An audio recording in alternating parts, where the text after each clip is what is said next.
begin the meeting? I'll move to set the agenda. Got a move to set the agenda. I'll Any second. seconds?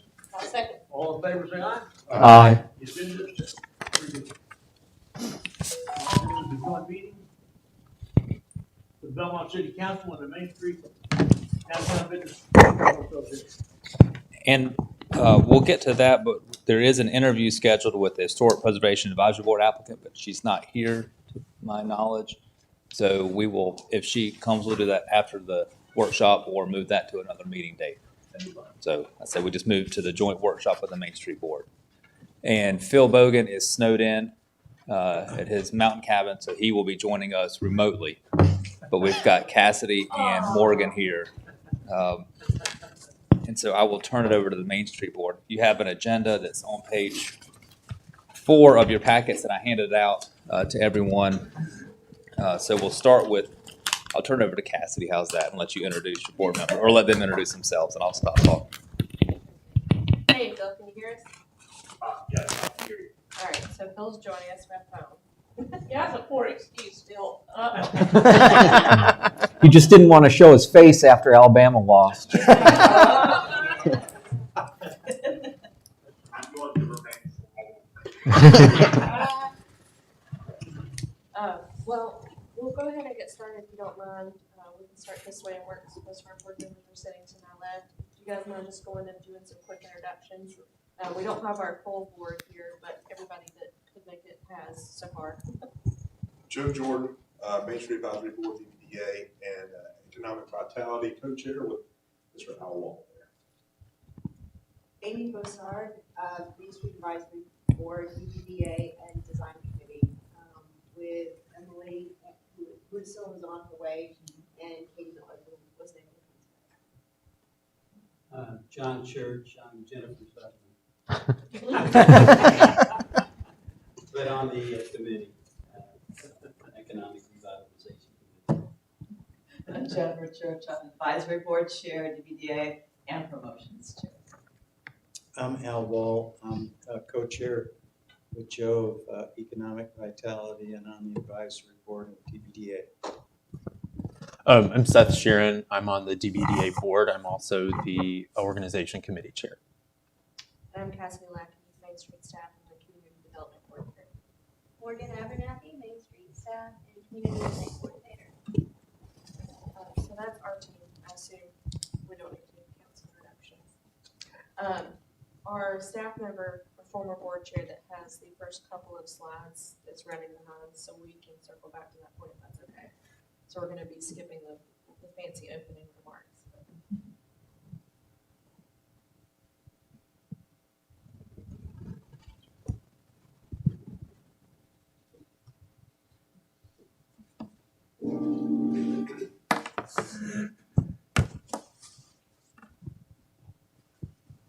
All right, Phil, do you want to start with the retail promotion since Angela and Emily aren't here yet? That'll be fine.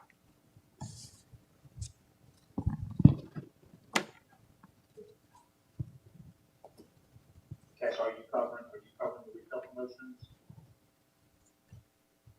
At the end. Okay. Because I can barely hear. Okay. This is part of, this is under the 2021 accomplishments list that we think was a positive for us. We did the same type of promotion in 2020. So the DBDA raised funds and purchased gift cards from a lot of our local downtown establishments, and then ran a promotion. So if you went into a participating business on what would be considered Black Friday or Shop Small Saturday and spent at least $100, you get a ticket. So you could take that ticket, pop it in their box. We distributed supplies and we picked up afterwards. And so if you spent $100, you filled out that ticket and got one entry. So if you went to multiple locations and spent those funds, you got multiple entries. So after Shop Small Saturday, we collected those boxes, tallied up all of the entries. And so assuming that each entry was at minimum $100, we had 411 entries this year. So many of our businesses reported that it was their best sales day to date. But we did that in the end to draw winners. So 10 winners got a $500 shopping spree into downtown. So those gift cards from DBDA purchased went and were then used and hopefully spurred further income for those businesses, because those gift cards are $25 a pop. So, most places you go, you can spend just a little bit more than that. So we did that. This is our second year. It's been successful both years.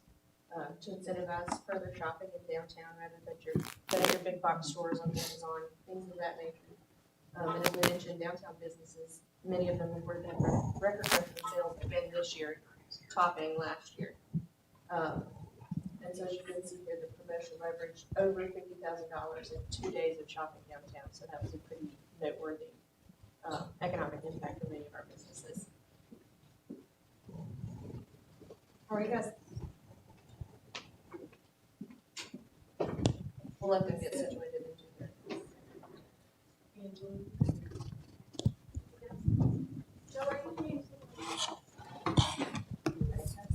Yeah. The cool kid seats.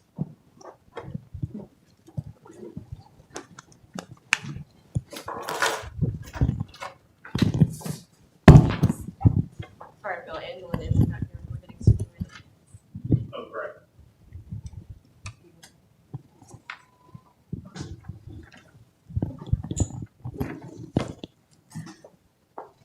We jumped in since you guys were running a little bit behind to the retail promotion, so we can circle back if you guys are ready, or do you want us to keep moving forward? No, let's circle back. Okay. Let's work backwards. So, it's helpful that Angela and us are not.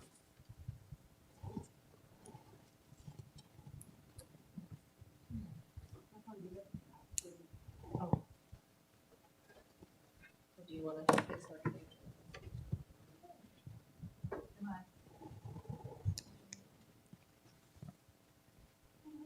Oh, thank you. Apologies, everyone, for my lateness. It's my fault.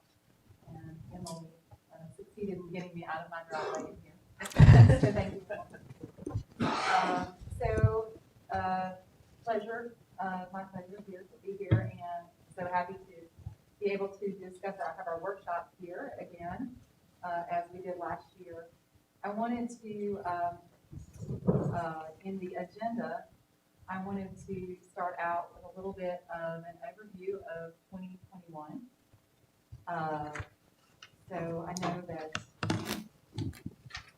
in November of 2020, we held a workshop with many of you here, and which you indicated an overall consensus of support for more public art and use of video in our promotions, as well as helpful suggestions of ways we could activate local service groups for our volunteer needs. So I'll let our committee chairs address some of those responses in more specific, but we just wanted to let me say that this year we saw newly completed public art ranging from a partnership art project on Mill Street with school children, to professional mural by a renowned artist honoring our textile history in the River District. Regarding our video efforts, we enacted a contract with an area marketing team, which vastly improved our message reach and the brand of our events. And we devised volunteer recruitment and partnership outreach to match our needs better with means. So overall, your directive to us last year was to, quote, take more measured risks to ensure we're unique leaders in small town economics through our events, activities, and promotions. And you said, be the tip of the sword. So we took that to heart. We turned that sword into a harpoon. We aimed it toward the moon and we pulled it down over Belmont.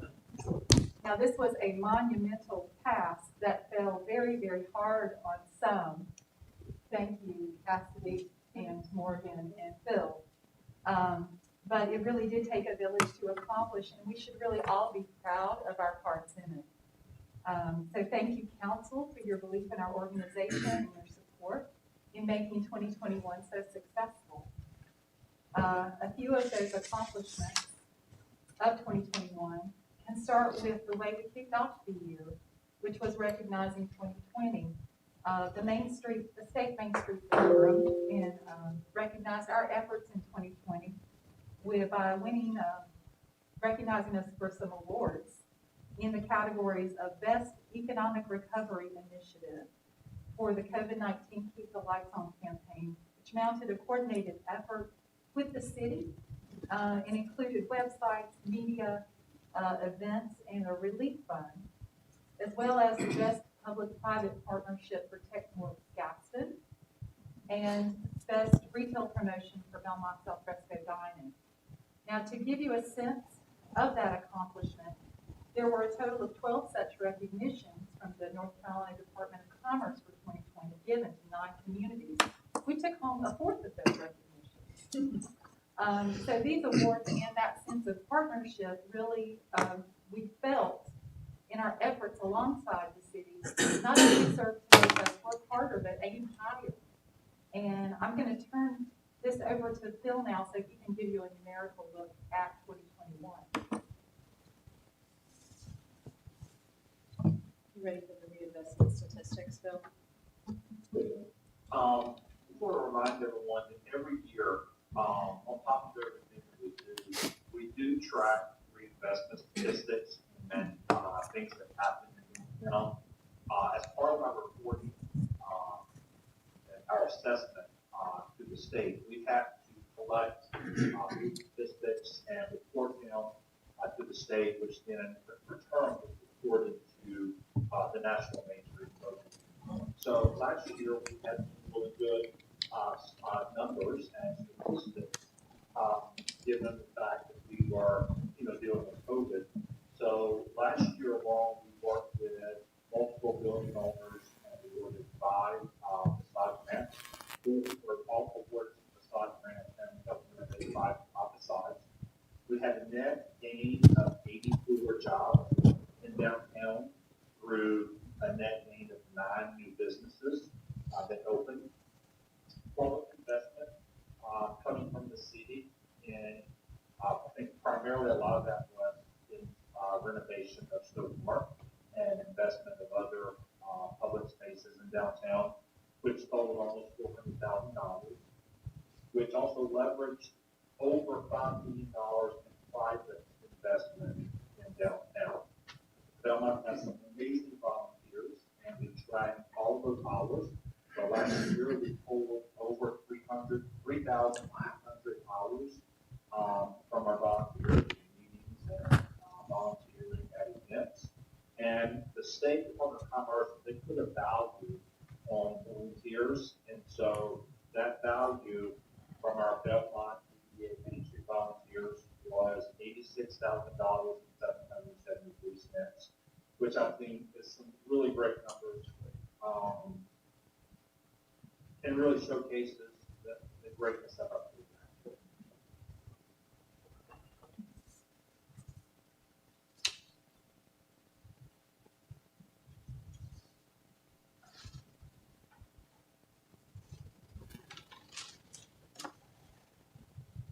So Emily, are you ready to talk about, we have light on me, I'm sorry. So thank you, Phil. Next on our agenda is a bit about Moonlight on Main.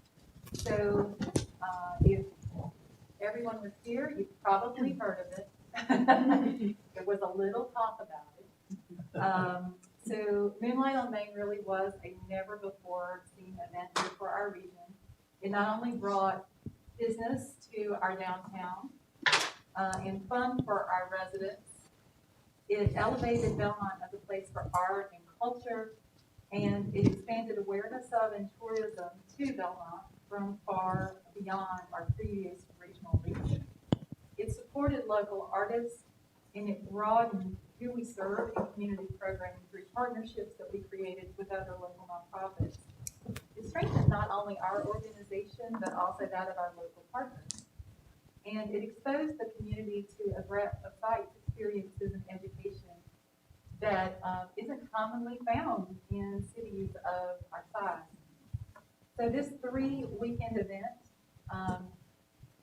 had an actualized cost of just under $158,000, with a total sponsorship and in-kind services received of just under $162,000.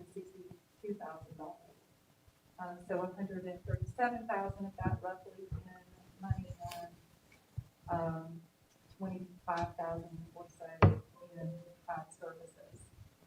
Statistically, we had an estimated attendance of just over 21,000 visitors and an economic impact of roughly $1.5 million.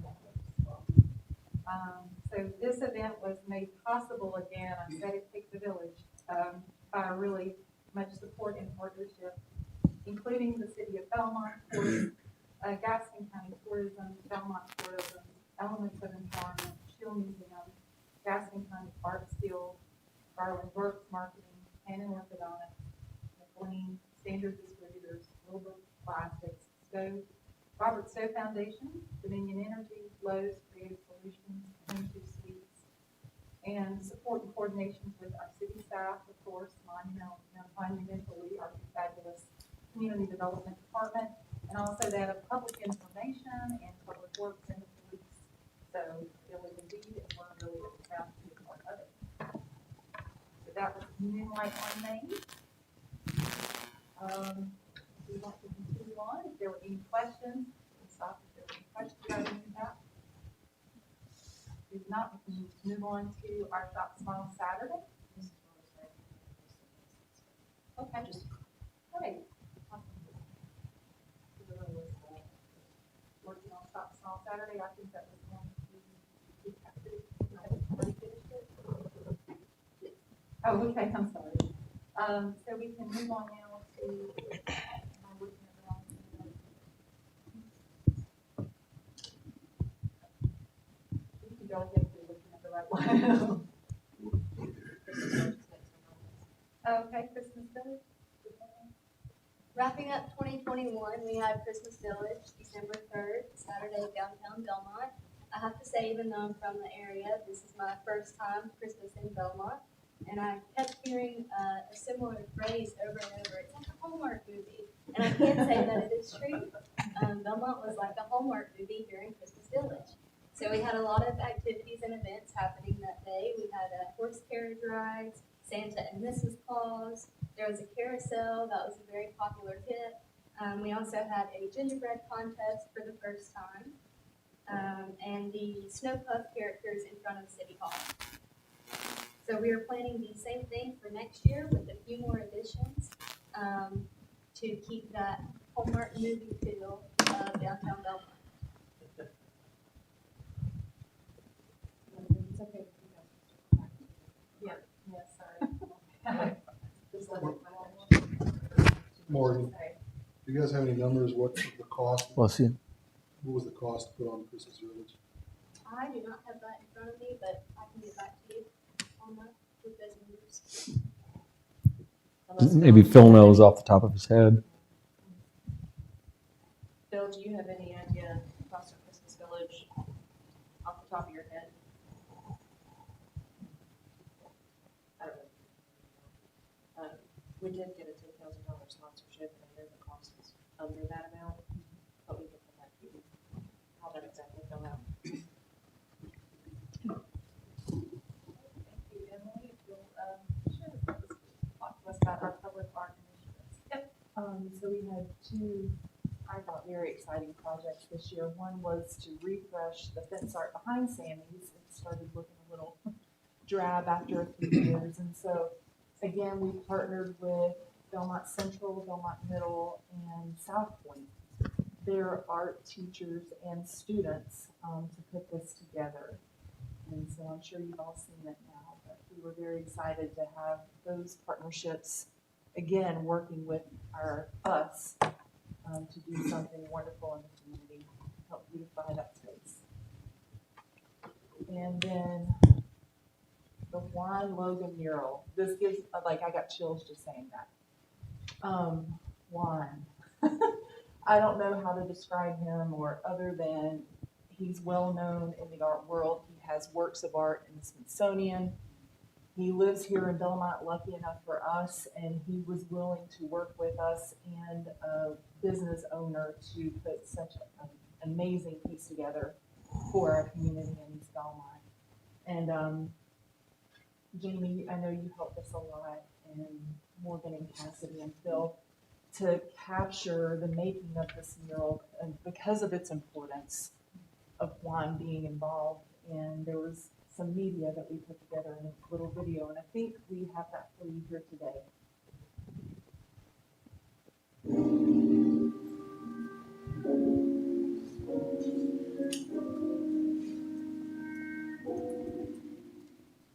Hi there, I'm Logan. I'm a painter, sculptor, maker, occasionally using in public arts. And I've been at this for many years. It's what I do. I really can imagine doing anything else. I felt that way for a long time. When I first started, the thing that was really sort of interesting to me, I was actually going into my philosophy, specializing in creative. I realized really quickly that wasn't my thing. It was about the idea of learning more about myself, what had value, if you will, me, and how I could express those things. So at one point, I used to do focus, and all that, and realized that was not my path at all. Not that I couldn't do the focus, it's just that it didn't say enough for me. I needed more. So when I think I tried to value more. I was born in Nashville, Tennessee, and then I moved down here, which is where my mom was from. So I was raised here. Belmont was a different town here in those days. When I was in high school here, there was art. There was never a great deal going on art-wise in Belmont. I mean, it just wasn't. That has become much more involved, much more exciting, and there's really great things happening right now, really, truly. So I think it's important for us in terms of the hope for the future is that we adopt, we encourage as much as we possibly can growth in terms of the arts, all of the arts. Fires of Belmont. That was really an opportunity to talk about Belmont in a very, very direct way, hopefully in a way that most people would embrace. And the flowers in it came from various communities around Belmont. And I thought that was important to access those things because we all find something in terms of who we are that makes Belmont a great town. But it comes from everyone. Cross section, if you will. And sometimes those flowers connect really directly, sometimes they don't, and that's how it is too. But the hope is that as the town moves forward and we know more about each other, it's understanding your history, but also want you to understand mine. And know that. And see it people's values. I want them to look at it carefully. I want them to look at how the threads some connect and some don't. So much depends on what we want and our ability to connect with each other and desire to do so. I can extend my hand every day, but you have to reach back. Basically, sort of what I'm saying with those spirits and how they're reaching out to each side, coming for each other, stay connected because we choose to make it. And I hope that we continue on that path and move until all those spirits come together across the board. I wanted the range of colors again to reflect the various communities, where they come from and all that. And it's true that when you look at plant material, as in looking at wallpaper, you can generally tell a lot about the community that it existed based on that particular wallpaper. All those kinds of cues tell us about the community. The cars we drive, even how we decorate our homes, all those things. So because in this thing, so reflect, again, the cross sections of who we are, the fibers of who we are. Esau was my partner in crime, if you will, on this mural, and couldn't have made it without her. I mean, she's just great. She really is. Esau is this outstanding, wonderful painter who has worked with me as a studio assistant for a few years. And then I had the fortune, the wonderful fortune, watching her grow into this amazing artist. And she is just so good at what she does. She really is.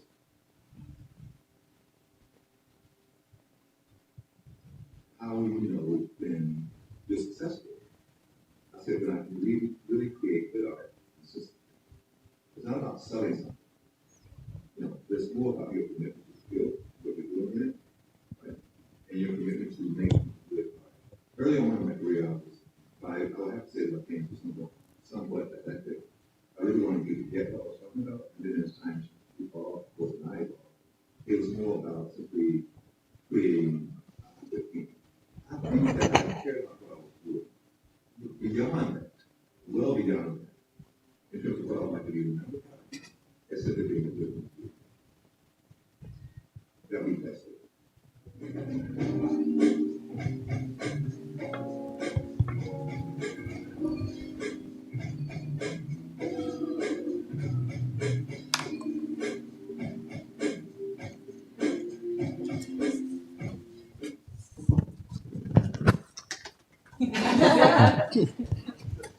Awesome.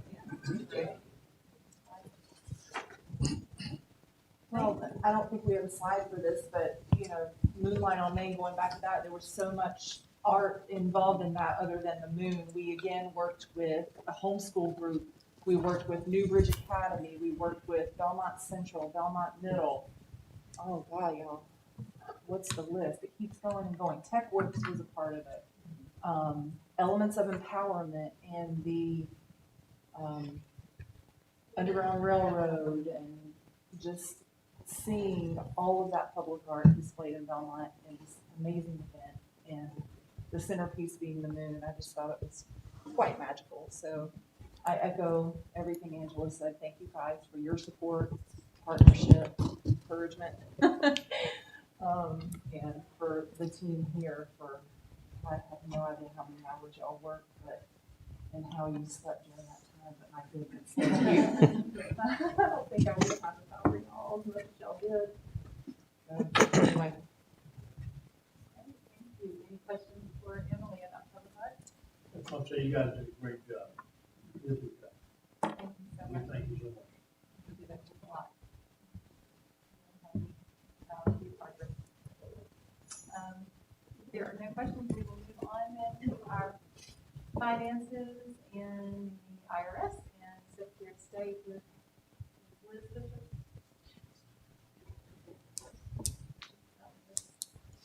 Bill, do you have comments from Liz?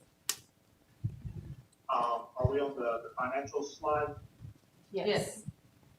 Okay, yeah.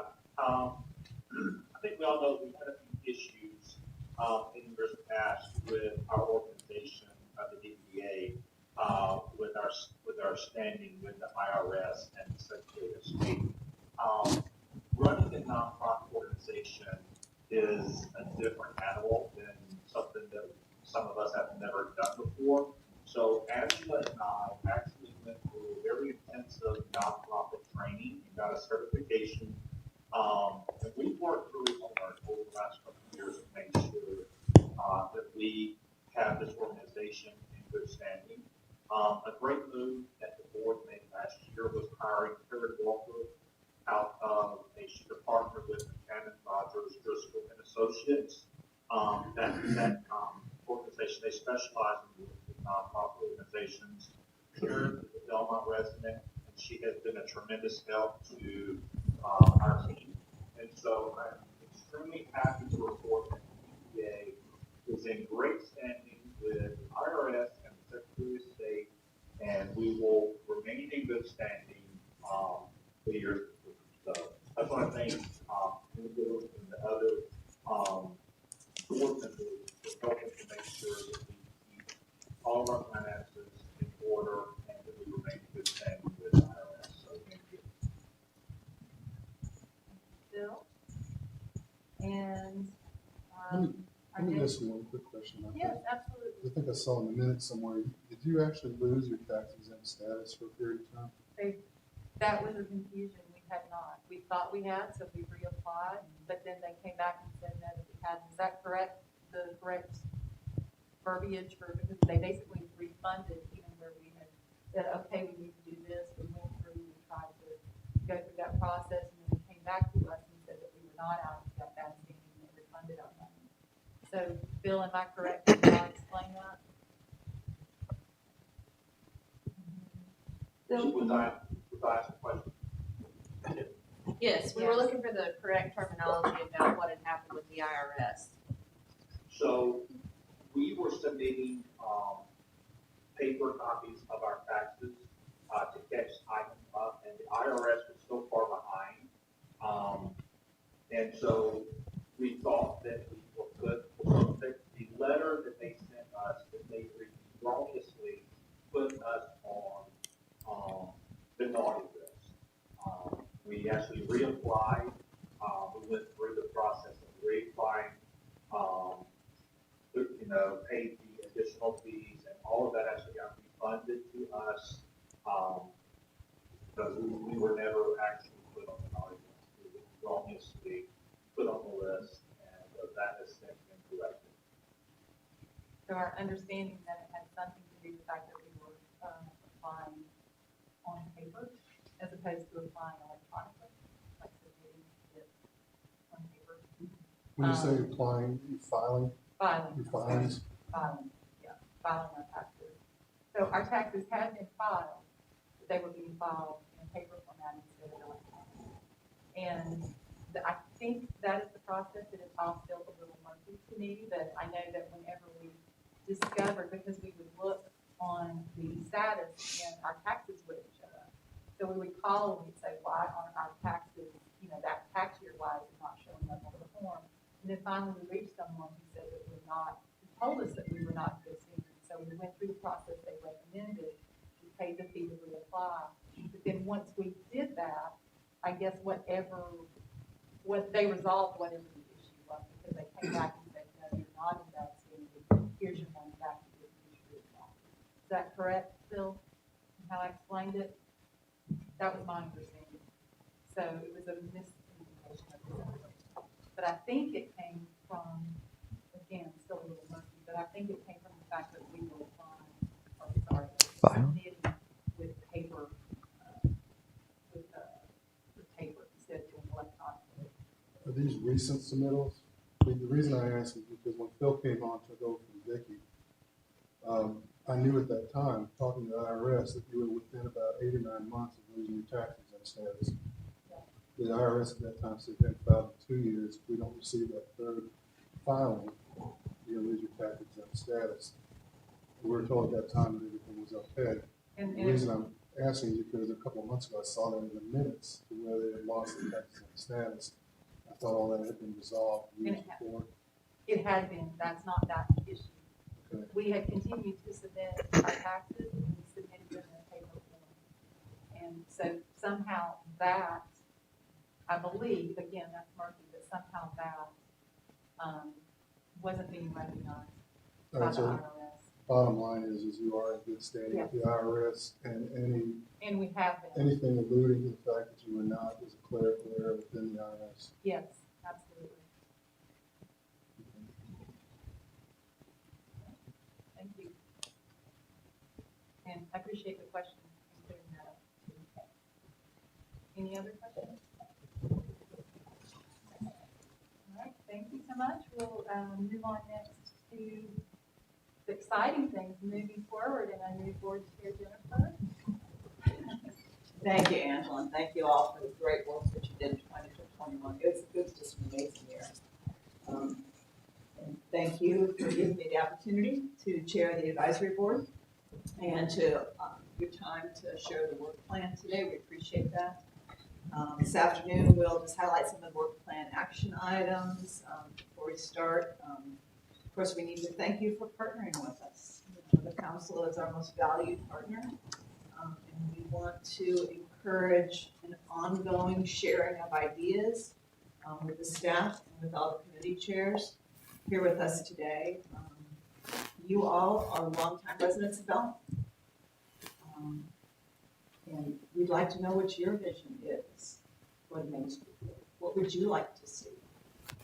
What's important to you? You get phone calls from our constituents, from our residents, on what they like and what they don't like. We'd like you to share that with us, and not just at these monthly meetings. We'd like you to feel comfortable to pick up the phone. You probably do, but I just wanted to communicate that to you. Pick up the phone at any time. Call any of us. We're all available to you at any time via email or telephone. Tell us what you feel is going well. Tell us what you'd like to see. Tell us what you the community, the citizens would like to see, because we want to partner with everyone. Our meetings are always open, as you know, all meetings in Belmont are open, and you're all welcome to come to our monthly meetings. Don't have to sit the entire meeting. I know everyone's time is valuable. Just jump in on the meeting, we'll put you to the front of the agenda, let us know what the issues are that you'd like to discuss and put in front of us, and we'd be very pleased to hear that. Citizens are welcome to do that too, so please share that with those people that do pick up the phone and talk to you, and hopefully tell us that we've done some things right, but also we want to know what we can do better. And we just want you to feel open just to talk to us. I like to work in a transparent environment. We want everybody to have a voice. I tend to talk a little much, but I strive to be a good listener. I think every one of our committee chairs strives to do the same. We want to listen to everybody. We've got some great committee members. I'm really pleased with the volunteer meetups that we've started to do. We have a lot more volunteers. Without those additional volunteers, I'm not sure that we could have done Moonlight on Main. Those people jumped in. We did our first volunteer meetup in August. Those people jumped right in, right on board, and I'm not sure that we could have done without the extra hands that we had. So we've just got great committee members who feel like they can share their ideas with us, and that's what we hope everyone will do, everyone on the council and all the citizens of Belmont. Just some of the great ideas that have happened as a result of open communication is Moonlight on Main. And I think that came from design committee. Emily, can you jump in on that? How was that birthed? Oh, back in 2017, a committee member had just seen, it was somewhere, and she had seen it and said, hey guys, pull this up. And we kind of thought, oh, this is amazing, and kind of tucked it away because it was a little too far of a reach at that time. But we ongoing keep lists of ideas and revert back to them to review them to see if there's anything we can pull forward or makes sense at the time, or something we can accomplish. So we love ideas. Yeah, that's great. We've had a couple good ideas. I also chair promotions committee, and we've had a great idea from Jackie Grindstaff, who's with Nellie's. And she suggested that instead of participating in the Queen's Feast, Charlotte Restaurant Week, that we do a Belmont restaurant. A great idea, and we're working toward that goal right now. We've got a member on our promotions committee named Susan Martello, again, new to us, the meetup, and she's a veteran. And she asked if we could have some type of event in the park to recognize, maybe for a week, for the veterans, not only in Belmont, but in Gaston County and in this region. What a great idea. What a simple idea. Maybe put some flags all along the sidewalks in the park. Maybe ask our local veterans, if people in Gaston County, to submit a story about a veteran, somebody in their family. What a wonderful way to honor our veterans. And that was just a simple idea from one of our committee members, because they feel comfortable to just share what they've seen and what they'd like to do. And so that's what I encourage everyone to do. We've been successful just due to staff. Again, Angela said it, I'm going to say it again, we've got an amazing Main Street staff. All these events could have happened without them. Our city staff is incredibly supportive. And we're so grateful for their support. City council and then our residents have given us hundreds of volunteer hours to make all these things happen and elevate town. So we're very, very grateful. And you've all got the work plans in front of you. Phil, did you have anything that you wanted to add before we moved on with some of these work plans? No, I think that was a good transition to get us to thinking about 2022 and moving forward. That's great. So let's kick it off. Seth, can you start us off with the organization committee? Yeah, absolutely. So to kind of explain what the organization committee does, I always like to explain that the organization committee is kind of the storytelling arm of the DBDA in the Main Street. So we are ultimately telling the story to the city of Belmont, to our residents, to our business owners, and the organizations that are our stakeholders. So how are we sharing information with them? and how are we forging partnerships with them. And that's kind of what we do and oversee. That can look like in fundraising and sponsorships. So, we have a list of different events that go on throughout the year that we just, are annual and we know are coming up. So we are the ones who send out, working with the city staff to send out the sponsorship applications, talking to our different contacts with different foundations, things like that, to make sure that we're securing those sponsorships and fundraising for those events. We're doing public relations and outreach. With Moonlight on Main, I think it was a great showcase of that when we started working with a lot of organizations that we had not partnered with before, and really outreaching with them, and also outreaching to the community to let them understand like what we do as a DBDA in the Main Street and how we enrich the community so much. And then managing finances, because we do see a lot of the sponsorships and fundraising that comes through the committee as an arm. Finances and operations kind of falls under us as well. And managing volunteers, just because that's an operational part that we oversee. And we have a volunteer manager with Eileen Forrester and who else is on there? It's just Eileen Forrester, who's phenomenal and who has been a really key player in helping us manage our volunteers as well. But so it's really we oversee kind of the fundamentals of again, the organization. That's called the organization committee. And do you want me to explain the work? Or does Phil want to do the upcoming workforce plan? The work plan? Oh, okay, cool. So items on our 2022 work action plan, action items, is a boundary expansion. So the North Carolina Main Street Association is very firm on what we can call down, like in our district. We have a very finite boundary of what businesses and what roads fall into that. We were approached, I think it was 2 years ago now, by Liz in Main Street to consider a boundary expansion.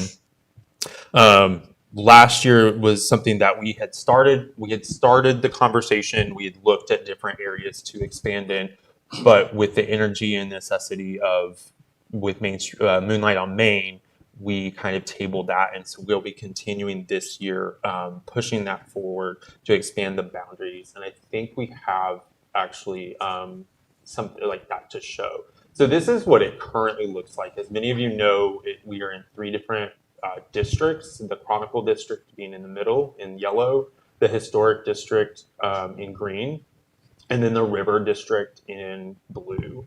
So that's what it currently looks like. If we go to the next slide, we'll show what's proposed. This is just expanding the street upwards. And right there I'm sure you can all see it, but it'll be expanding it up towards Alexander Memorial Baptist Church. When looking at this, we tried to see as much as we could in development and in expanding businesses that we can continue, that would make sense for us to continue to serve. You want to go up. This one is Belmont Middle School. Obviously, this would be a piece in the future that is going to be marked for development, so it made sense. It was already geographically like adjacent to where our boundary was, so it was added in our proposal. And last one. And this is where the police station is, all the way up to South State.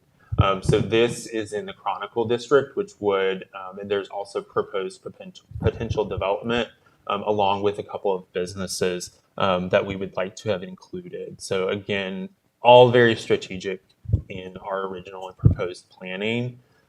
And all of that with it going into this year, is going to be pushed forward to hopefully be made finalized.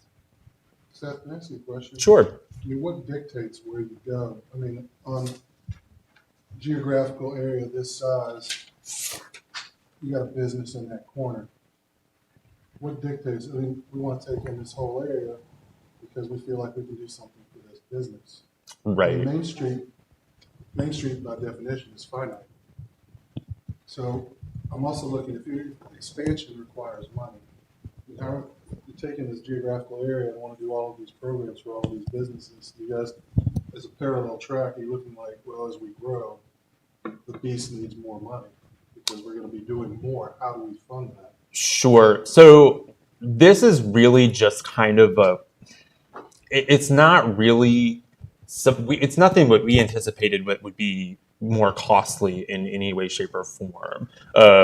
This is just really setting a boundary in what we're classifying that's going to be in our service area, so to speak, for lack of a better word. But one of the bigger things that Main Street kind of says in that is it has to make sense. So businesses that are in existence, but also can incorporate potential development. And that can be residential development or it can be business development. So we try to take that into account when looking at the areas that we were suggesting, and we'll be continuing and hoping to push forward to that boundary expansion. Does that make sense? We don't anticipate that it would be any more programming costs of any such thing. In fact, it increases our ability to have additional partners with our downtown events and different things like that. So, and many of that is already within kind of the city's city partners, like the police station, Belmont Middle School, things like that. And I mean, there's a rhyme and reason to these areas. I mean, I understand that there's a finite area, but I would assume that these selected areas of expansion are within the territory that would be considered Main Street. Right. I mean, it's not like, and maybe Phil knows more. I mean, I don't know how you determine that, but they're all contiguous to existing, the existing zone. Because I know obviously we can't expand like up to Wilkinson Boulevard or anything like that.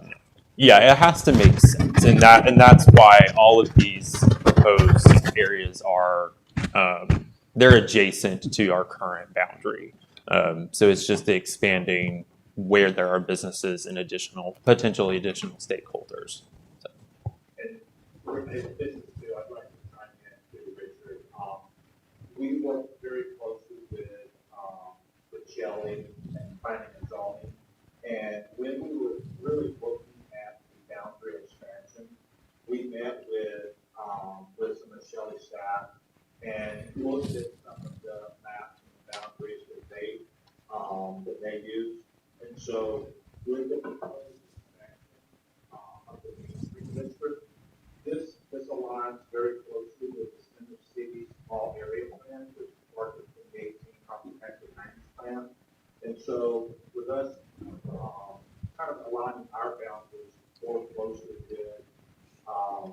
with that plan, it just makes for better partnering and better communication whenever there is a project involved and whenever Main Street's involved, planning and zoning, that we're all working together and really going about the same boundaries.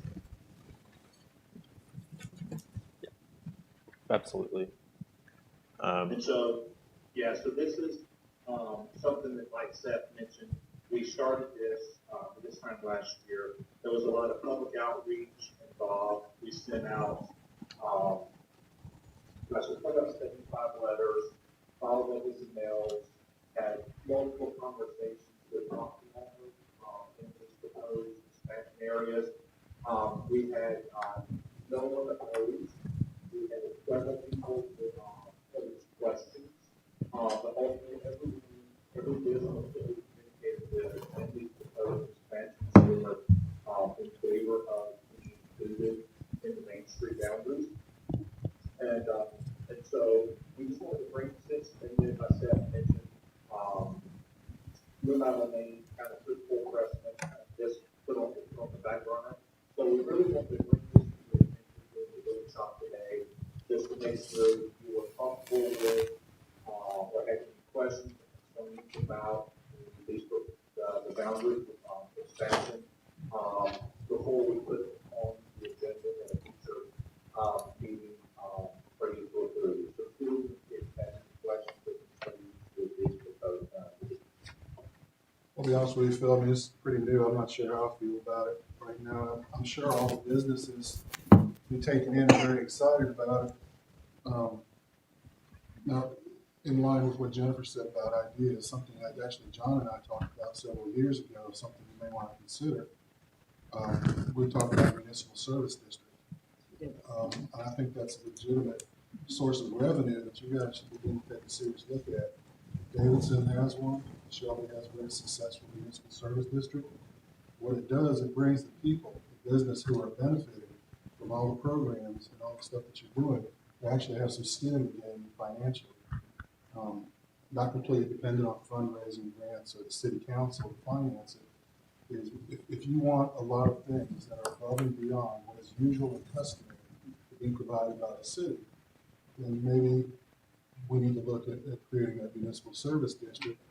And John and I talked about it. You know, one of the issues that I've always had with the concept is, you know, if you're in that circle, you're in the Goldilocks zone, you're golden. You're in the Main Street district, you're going to reap a lot of benefits.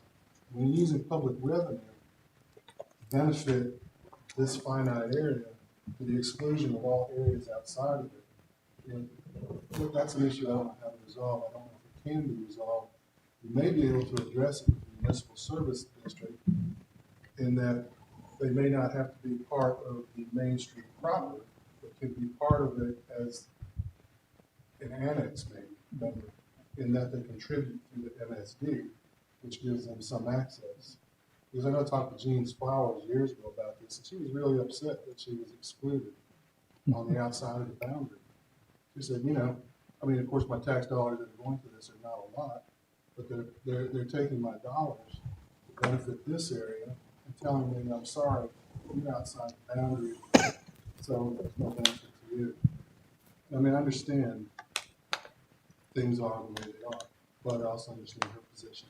I don't know if there's a way to rectify that. Maybe there's a way that we can look at it and kind of be more inclusive.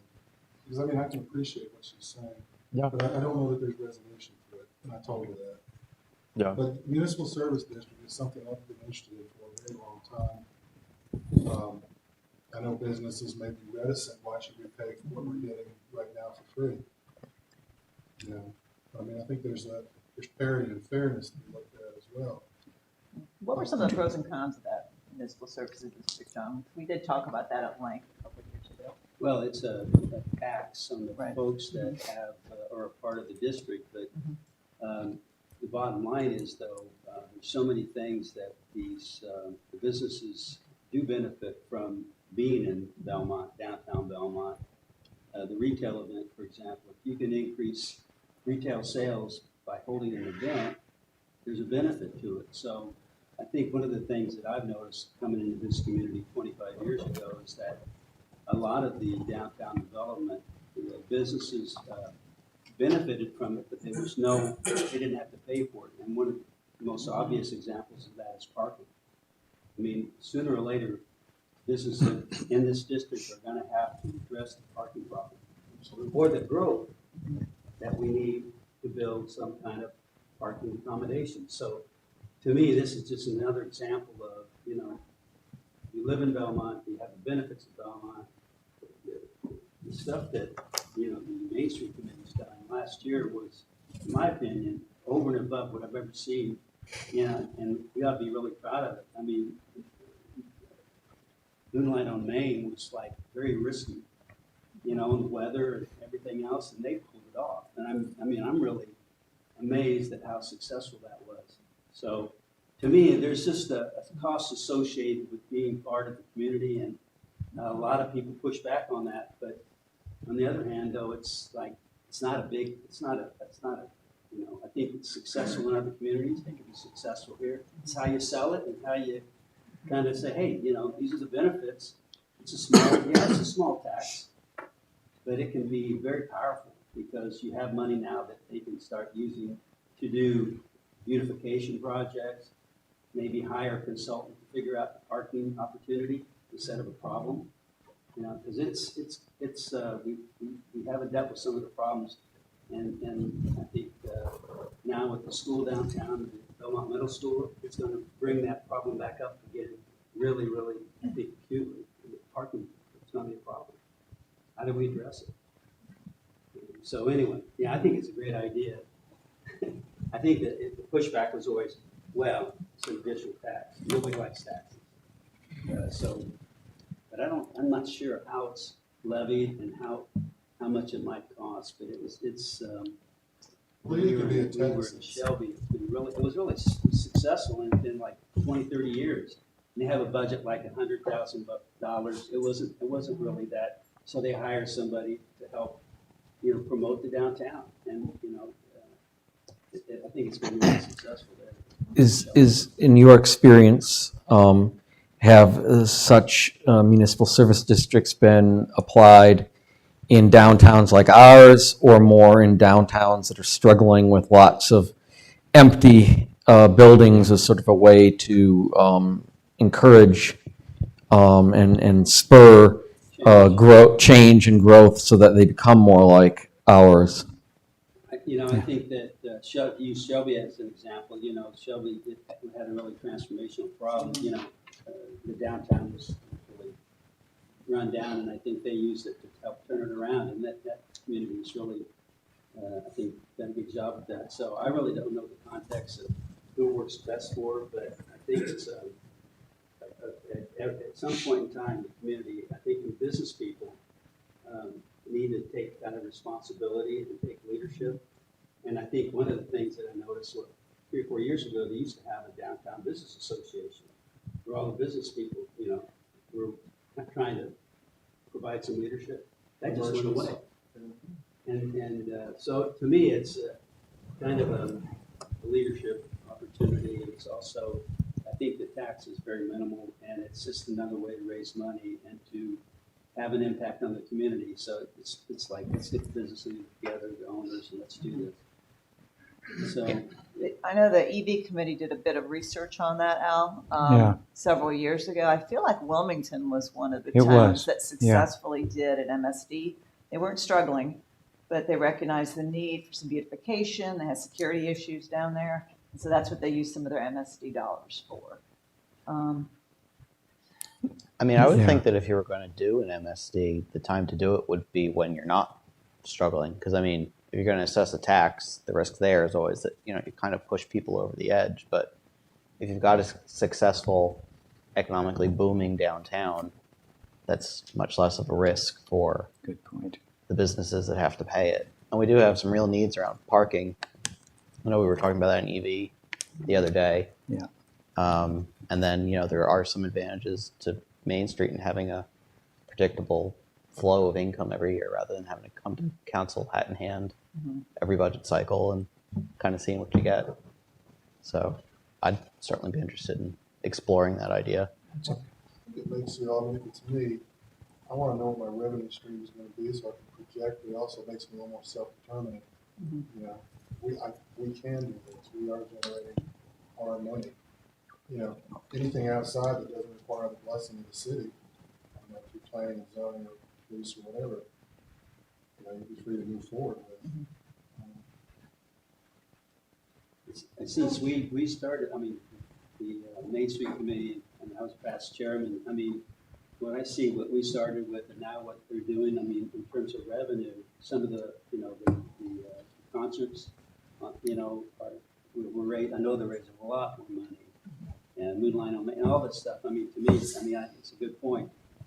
The Main Street Committee has really, I don't know where we started, but it was, you know, we were totally supported by the city council. Now I know that y'all have money in the bank, and you didn't flash your financial statement around, but I'd be interested. Do you have money in the bank? Yeah. We do. Maybe invested next year, so we have money that Well, we're not building DBA outside we're a nonprofit, so we keep our finances trim and we do Yeah. Well, and to me, a community is only as healthy as its core, and downtown is the core. And people are now watching Belmont, what's happening next, coming to visit, bringing their money, moving here in droves, creating more tax money for us, right? So I would hope that the amount of money that council decides to support us with, I would hope that that can be kind of a counter discussion is, you know, this group is doing great things here, bringing in people, helping us be on the map, and people coming into town because of how vibrant and the things that we do. I don't think I'm too far out base, but. No, I agree with you. There's always the aspect too of we're approaching people and we're looking for sponsorship. They're going to look and see if the city's supporting our project. Mhm.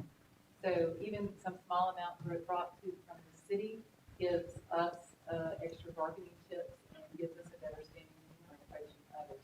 And that's especially true if we're going for grants and other things. A lot of times that's what Well, and sales tax, not just tax for living, but I would hope that the city could see benefit just based off of what we're doing in downtown and see that it's a good return on investment for the city.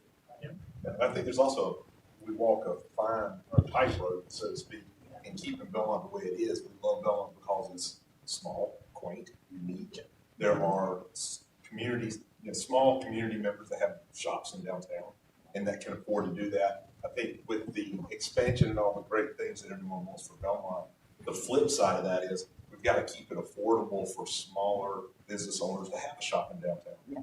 So that they're not pushed out because we want to do all these grand things, and so that there are assessments and there are additional fees on the businesses in downtown. Because then what's going to happen is they're just going to leave because they can't afford to be here, and larger groups are going to come in and eat up that property and put a flag up in downtown for their finance to be. So I would agree on both sides that there's obviously there should be give and take between that, but maintaining what we have in downtown to me is a very important thing, just on the mix that we have, which is such a fantastic thing. You don't walk down Main Street and see just a bunch of corporate rubber stamped little boutiques or whatever it may be. You see community members that are investing their time and their lives and their things they could be spending other places, but they're putting it in downtown. But that's part of what Main Street does to support those small businesses. What can we do to help you, right? Right. We don't want to see Gap and Subway and my beloved Chapel Hill, it's not the same because of that. And we want to try to bring that down. I will agree wholeheartedly. I would like Belmont to be as little like Chapel Hill as possible. I think it's a good point, and especially so an MSD was briefly part of a conversation when looking at this. I think what we've created here with our organization and our committee is we've created an MSD kind of organically in the fact that it's not a tax, but it's more of the buy-in that we now have with our business owners and our stakeholders.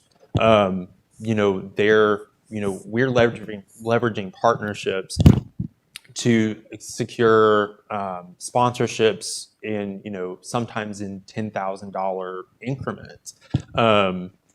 So I mean, we're really leveraging that. There's a lot to say about tourism. There's a lot that we're doing, I think, organically that I think has a lot of the effects that an MSD would have. I know that an MSD works successfully in a lot of other towns in North Carolina and subsequently in the region. But that's just not something that in that discussion that we thought matched what our business owners would need when we're also again providing that in leveraging partnerships and stakes. So, but always a conversation. I mean, what you're saying, I'm struggling with. Of course, the business owners are going to say that we don't want this. I mean, I'm a stakeholder. You're partnering with me, leverage me. I'll donate here and there. Just don't expect me to contribute on a regular basis. I mean, for me, I look at it pretty simply. Marie has her money, I have my money, we have our money. And it usually works out pretty well, we're all contributing. When it breaks down is there's been periods of times when it's Marie's money and our money, or when it's been my money and our money, depending on what the situation was. It's always better and smoother when all the parties are contributing to the common good. Now, I understand exactly what you're saying. I agree wholeheartedly. You don't want to kill the thing that brings people here and retains them in the first place. Is point nature of downtown Belmont. The last thing I want to see is, corporate growth of corporate activity in Belmont. But anytime you reap the benefit, there's a cost associated with it. And even if it's minimal, I pay dues and fees. Some are large, some are minimal. It grants me access. I'm a member. It shows that I'm part of something, willingly contributing. That's what I'm saying. I think it's parity and a certain degree of fairness to me. I mean, I don't want to harp on that theme too much, but I do feel for businesses that say, I really resent this. I am this far outside of the Goldilocks zone, and I'm not getting any of the benefits. Sure. And this is why this is on our, this year, on our work plan this year, to kind of be worked on, make sure that we have all of our stakeholders' input and things like that. We, again, did a lot of that legwork last year. Moonlight, again, took precedence. So that's why this is on our work plan for this year. Appreciate it. Mm-hmm. John, did you have something you want to share? I MSD? agree with you. If you want to be a stakeholder, join. I mean, I think it's, right now you don't have to be, and it's at their option, and they're getting a lot of benefits, and it's not free, nothing's free. So to me, it's a small price to pay. It also rallies the membership, leadership of the business owners, which, again, they had their association that kind of went away. This is another way to bring all the business owners back in as part of an organization and, participate, step up. It sounds like this is something we need to make sure we Yes. put in our notes and discuss and much more depth. This is the first I've ever heard of that kind of district. So I'd like to learn more too, but Jennifer, if you agree, I think this is something we definitely take back and look at this year and evaluate and educate ourselves on. Yeah, I think it's time to revisit it. Yeah. So if we can ask Joe and Al, that would fall We'll under put it economic back on our- vitality, to revisit that. We'll pull out some of our old notes and give us a jump start on that. Yep. Yep. Thank you for raising that issue. Thank you very much. Was there anything else? So the next topic in social districting, because it is a newer topic, I'm actually going to turn it over to Cassidy. So this is something that came with legislation that was passed back in September. So what we want to do with this today is just present the concept and sort of let it act as a litmus test to your investment. So we're just going to give you some basic information about the concept itself and open it up just for discussion before we move further with the concept. So social districts, like I mentioned, the legislation for this was passed back in September of last year. It allows for expanded alcohol consumption outdoors, but within the bounds of the social district once it's established. They set this up so cities, counties, municipalities can opt into the plan on their own, and they can do that by creating a task force for that. Since it was so recently passed, we have sort of a short list of folks that have already created and passed their own ordinances to establish these districts. But as we've kept our eye on it, this list is rapidly growing because a lot of municipalities are jumping on this. Those that we've been able to find so far that have already established these districts are Annapolis, Cranberry, Greensboro, Hickory, and Norwood. So you've got a good range there of larger cities down to Norwood. I have to look it up. It's a really, really small town, just to the east of Norwood. So we've got a good range of folks that have decided this is right for them.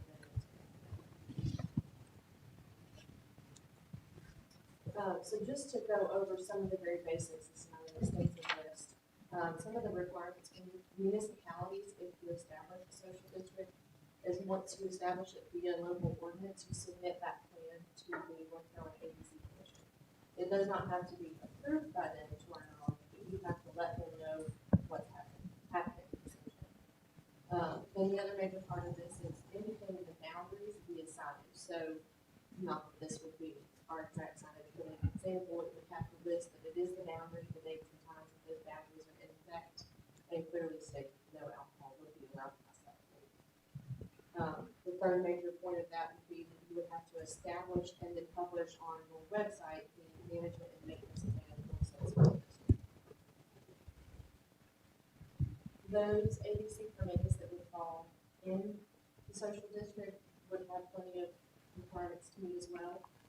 First of all, they would have to be located within or contiguous to the established social district to participate.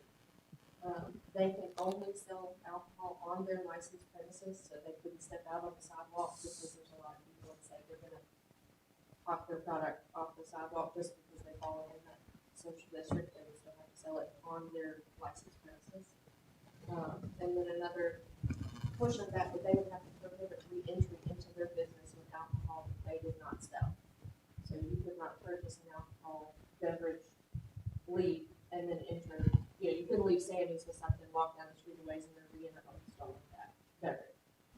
So something like that. And the major part of that for the businesses that would be participating would be utilizing the food beverage.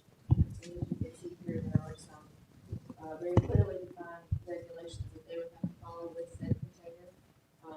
We would have to, if we decided to move forward with this, create a logo for the social district that would have to be clearly indicated on the container. The container would also have to indicate which business it came from. And then you can see the drink responsibility 21 and less than 12 font, that would also have to be listed. And then there are size and material requirements for said beverage containers. The North Carolina Retail Merchants Association is the group that was really responsible for pushing this legislation forward to the benefits of increasing foot traffic within downtown and urban districts, which hopefully would then lead to increased economic impact for those areas. Another benefit that was listed, some of the information that we read was, you know, in this day and time, they increase social distancing options for patrons. So that would lead to more patrons that maybe you didn't have before because they didn't feel comfortable entering into a busy establishment. And then finally, hopefully, in fact, social districts were established to create us even more of a destination town, a place to live, a place to spend time, a place to spend dollars.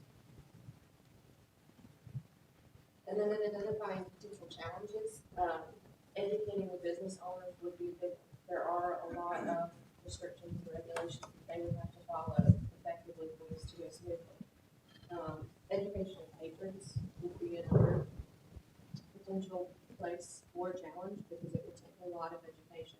Outside of simply the signage, I don't believe if we were to implement this, we would let it rest with just the signage.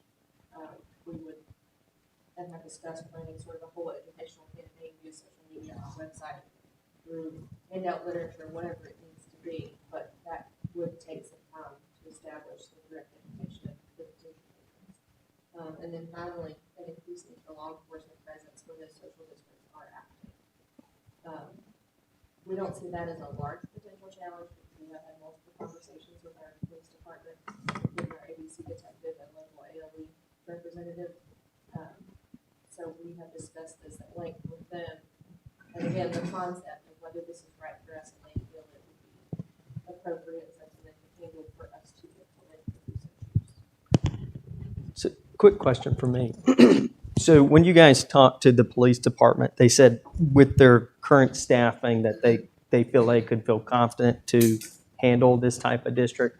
Because, you know, you go down to Savannah and, you know, that's a fun one. But, you know, sometimes you can walk outside the district without knowing it. And you just mentioned that, which is a big concern because, you know, especially if I'm visiting Belmont, I really don't know. I could look at the sign depending, you know, how many drinks that person's had as well. But that would be a big concern for me. And I know we have a Main Street officer, but, you know, I could see that being a headache. So I really want to make sure that their input is one of the top priorities for this type of districting, just from my 2 cents, because I could just see that being kind of a headache for the police department. have somebody do some research about these other towns or cities that are doing this. It has not been that many years since I pushed to allow alcohol on the street when we had concerts. And I will particularly remember it because I talked to Charlie Flowers, who was against alcohol in all shapes and forms. I told him, I said, this is a family event, and if my husband gets something to drink, he cannot come back and sit with me. But this is pushing it a whole lot farther than that, and that's not been that many years ago that we did this. So I want to do it really softly and see what these other cities are experiencing before we do this. This is, not that I'm against it, I just think the ramifications of the whole thing are quite, in other words, to me, you're looking at, we don't have open container laws anymore. That's not what's happening, as far as it seems in this particular district. So are we, is that what we want to do? Is that going to jeopardize our small town family environment situation? And that is a big concern. I don't have little kids, but it would be a concern particularly for people who have those. Now, let me preface by saying, no way, shape, or form, Savannah or New Orleans. That was a bad comparison, sorry. Customize this to whatever would fit what we think is appropriate. Mount Airy Social District, it is 1 square block.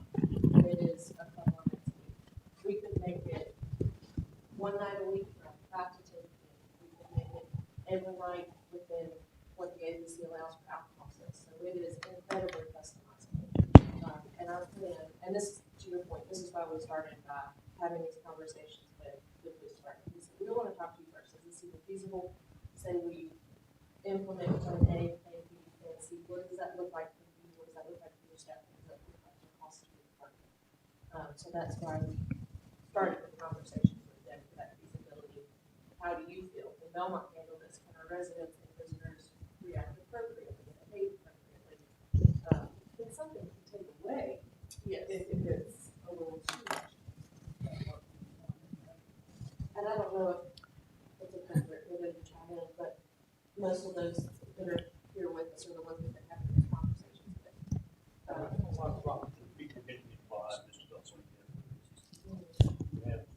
Right, we don't want to. It's something that we can start small, see how it goes. You know, our plan would be to take very small measured steps. Like I said, yeah. Agree with Martha, point she raised. I mean, it's kind of early to tell.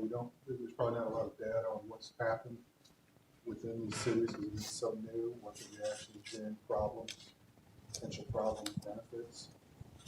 Again, I mean, you want to project a certain image and nature of Belmont. That's something else to look at. How does that fit in with the overall projection that we have? And while we're not Savannah or these other towns, we are right on the edge of a very large town. We're talking about, I don't know how it would benefit tourism other than people that, let's go to Belmont because we've got this district we want to here. We're hoping that these people that you're importing from other areas that want to do this are responsible people. I don't know if they are on there or not. Well, speaking of that, Charlotte was not on the list, was it? They're, what we see there investigating. I imagine the larger the city, the more time it takes to develop an independence. Well, with regard to what I say, I want to make sure people, for your benefit, Charlie Flowers did not vote for this, but what he did was abstain, which I really gave him a lot of credit for because he saw that it was what we had proposed, right, with Bush was worthwhile to look at, but he was not voting for it. But so that's, yeah, this is a delicate situation when you're looking at a small town family.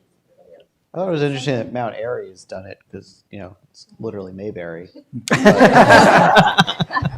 of interested to see how it works out for them. Literally. I don't let this on whether Otis is living there. Is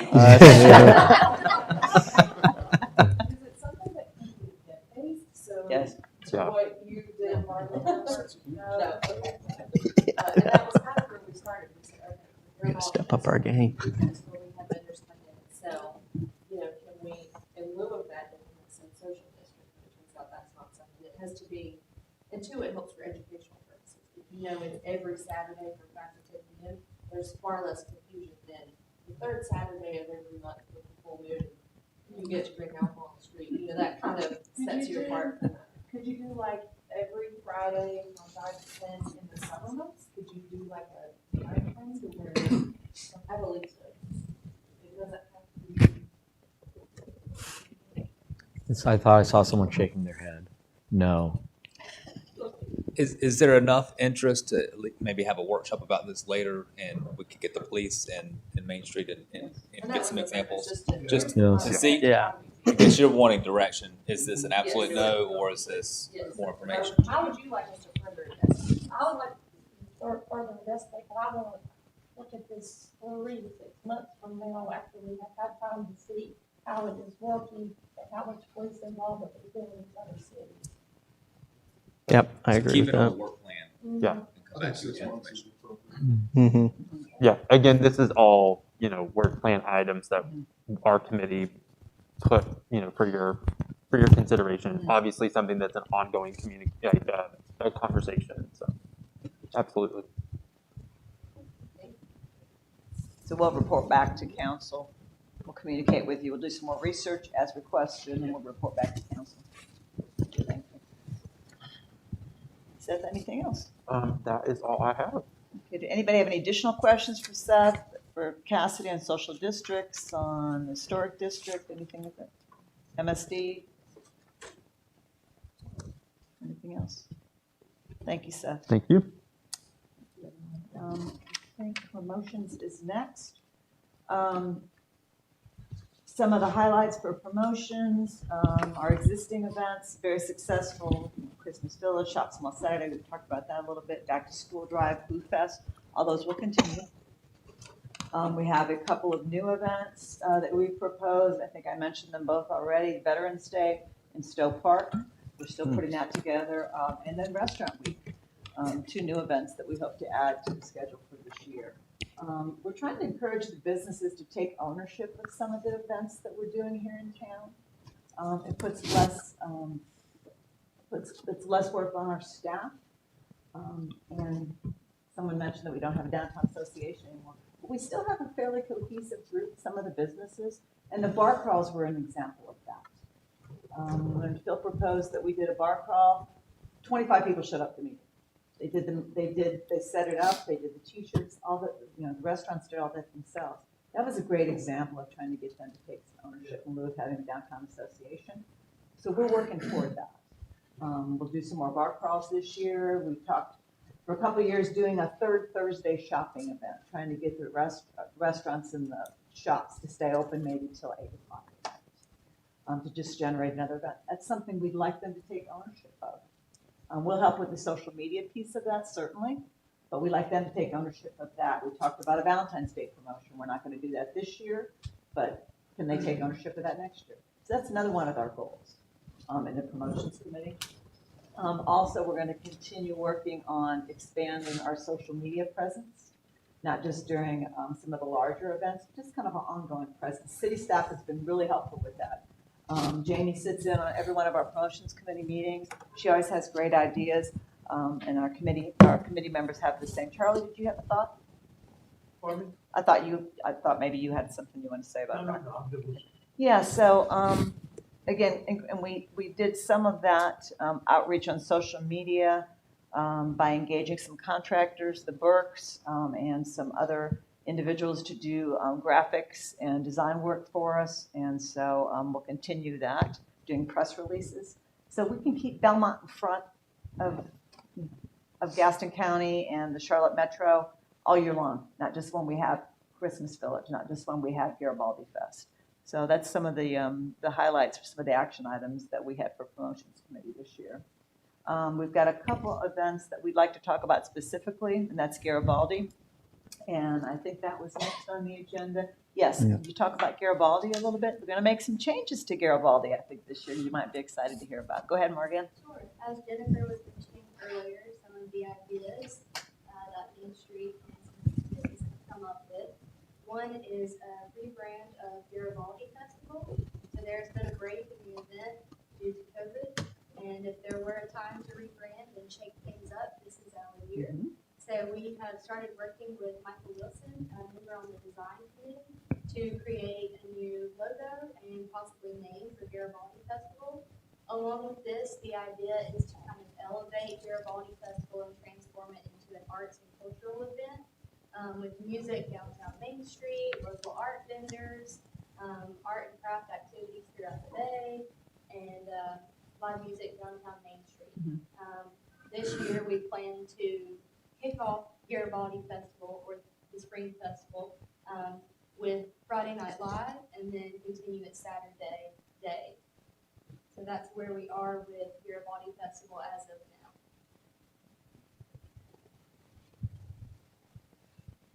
Thank you, Morgan. I think we talked about on Saturday, even maybe having multiple music stages, because one of the agenda items for one of the committees was to have more events in some of the other districts.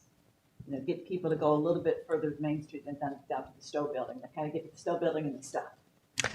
That's one thing that I know a lot of businesses brought up to me, kind of up more north up there, with kind of the connectivity from the events down towards the park, trying to incorporate that. So I know that would be, for me, a big piece too, to try to get that total kind of incorporation of up north and down the south.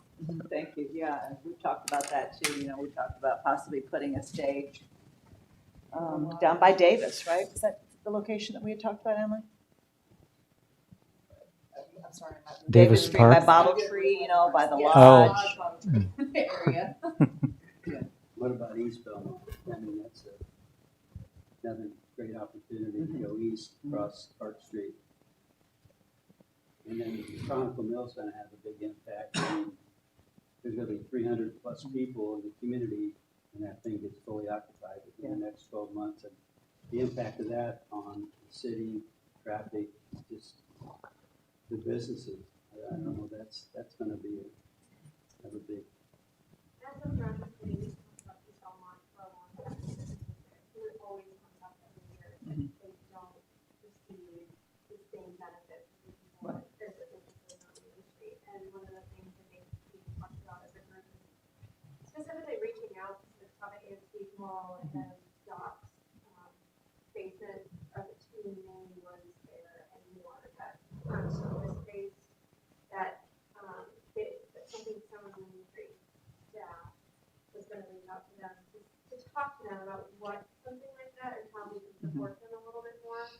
And what an event would look like for them, because we would rely on them to, we don't want to just throw an event out there. It makes sense to bring people into their businesses. And so, again, connecting with the businesses, making sure they're valued and they're part of the event planning process.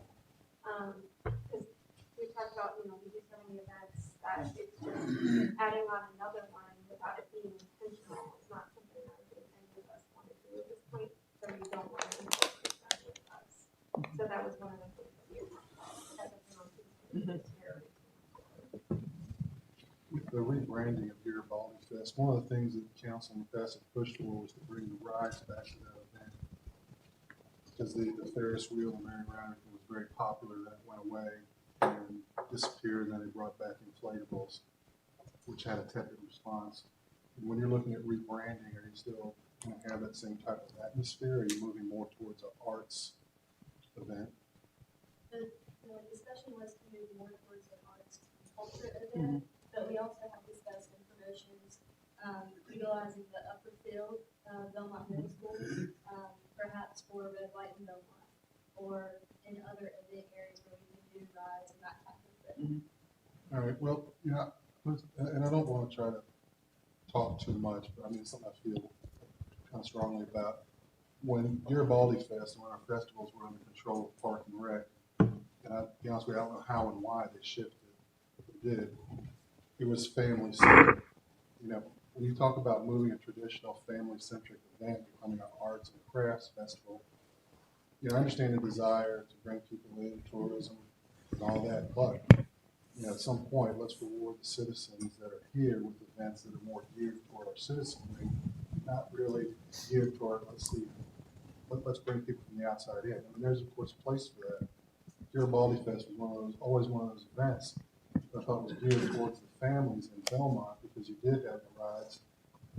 When my kids were little, it was a 3-day event, and it was Friday, Saturday, Sunday, and we were there every single day because the kids wanted to go. It was a great family event, and to see other families and things like that. I just don't want us to get away, to become overly concerned with becoming a destination. And, this is the place to come drink. This is the place, for arts, and that is fine. Belmont has a lot of families and a lot of churches.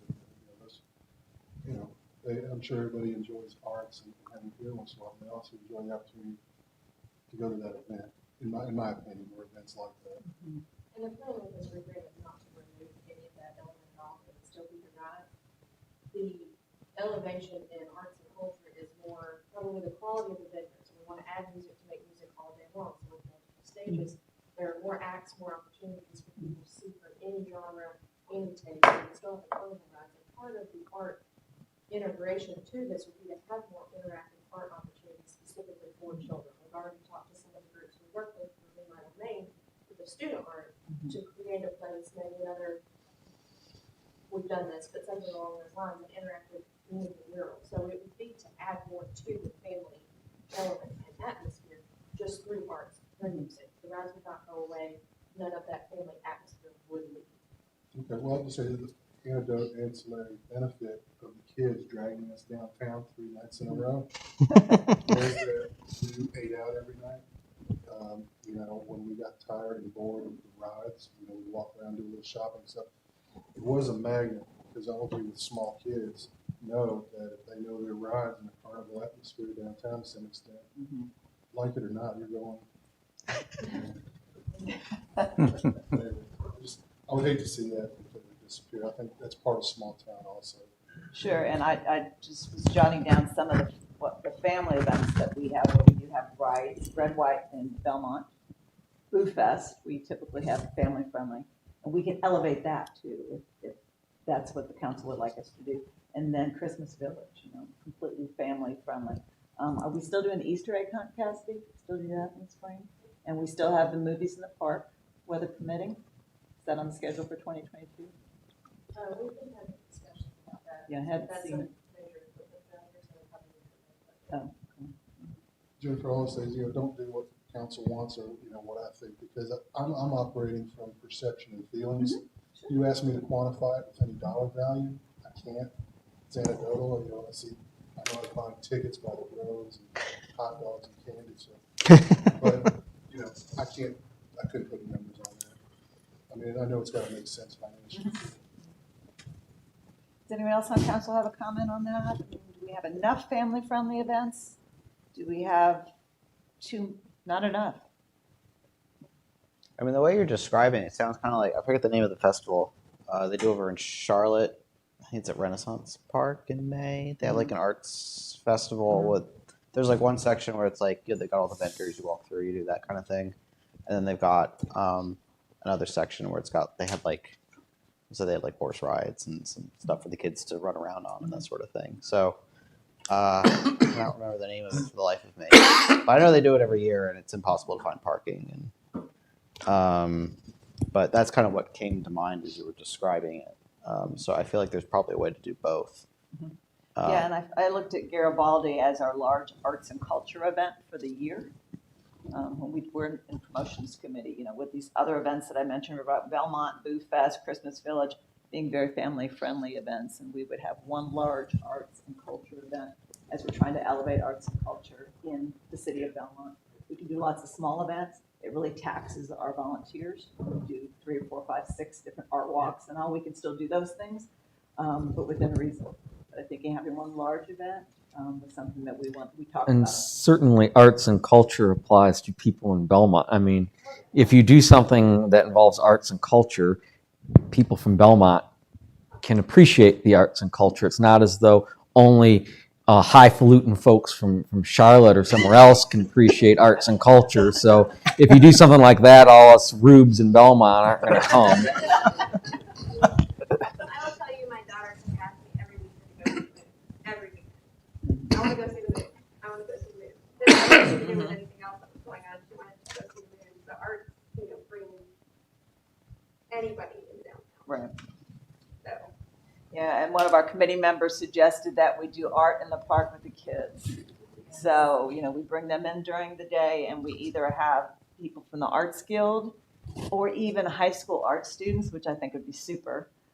So having kids helping kids, or students helping kids in the park, and so that makes that family friendly too. We want to do at least 2 of those. We probably want to do one in the park and do another one in another type of location. Maybe using some of our community partners like Bisque Imports. I know we had a Christmas village where Bisque Imports provided ornaments, and the kids came and painted the ornaments. And then they put them on the tree, and it was just really fun. So utilizing the community partnerships that we have too for some of these events. Those are some of the discussions we had in promotions. Well, I'll just say, just to Jim's point, I agree that people from Belmont can't appreciate culture and art. I think the point was not to move to one extreme or the other, just to put a finer point on it. And just for one matter of clarification before we move on, for Officer Mural, is there anybody with any major concerns that it was impact community to change the name? It's gonna sting a little bit, but what is? I mean, that probably was not directed towards me. I'm just answering. But are there like current considerations? Okay. I don't know. I'd kind of rather not. Yeah. Is there a reason, like an advertising or promotion, marketing wise? Part of the elevate, it's sort of been my first year here in 2018, a lot of people selling 31 bags and Tupperware and a little rope.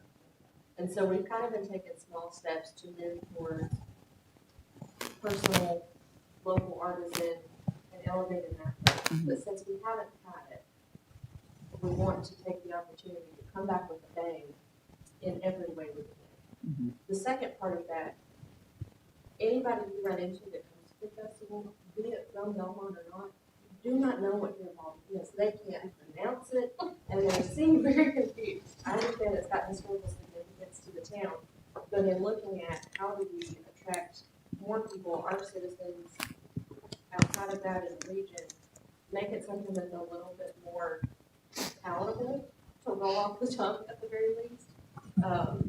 Because, and we've discussed this at length, and this is part of why we wanted to bring it here for this discussion as well, to see if there was a case for the name change. If the festival had been centered around Garibaldi, the history of the town, and why it was that way, we would have no qualms leaving it exactly as is. But if we want to make this more palatable, you know, maybe it's a spring festival, maybe it's a kickoff to summer, maybe it's a celebration, just because we love Belmont, we have so many people here with community pride, maybe that's it. So we just want to expand the option for better understanding. My initial reaction is I don't think it's going to be received very well, to be honest with you. I mean, You truly feel people have a connection to it? I mean, I'm yeah, honestly I asking. I think, you know, the demographics are changing, because you've got a lot of people in Belmont here that have been around forever, and there's a lot of changes going on. You know, you can poke the bear so many times, and, you know, this is one poke we don't really need to make, I think. I think there's, I mean, I understand what you're saying. Now, I've never had any difficulty saying Garibaldi the first time I read it. You know, it's Garibaldi. You know, it's those that are unable to read and pronounce it. I would say that's a huge challenge. It's all those people from Gastonia moving here. Easy. It took me a while, but I think. Yeah, we do get a lot of Ghirardelli. Yeah, Garibaldi, that gets chocolate. Garibaldi chocolate. Yeah. It's sometimes best not to cut all your moorings. You know, that's what I look at. We have very few moorings left to the traditions and the people that created this town. I mean, this is kind of an anchor, you know, to that history. You know, I mean, I would like to hear what alternatives you may have. I'm gonna have to like it a whole lot better than Garibaldi to sign off on it, me personally. So keep the name, but maybe upgrade some of the. I would the way say- it looks. It's looked like a flea market in Stowe Park. Right. Yeah, no, But That's you know, one of my complaints is, and I talked to Phil about this, you gotta go after better vendors and artisans, because I cannot stand when down there having a guy grab my arm wanting to sell me gutter system. well, that's you know, that's what they've been talking about.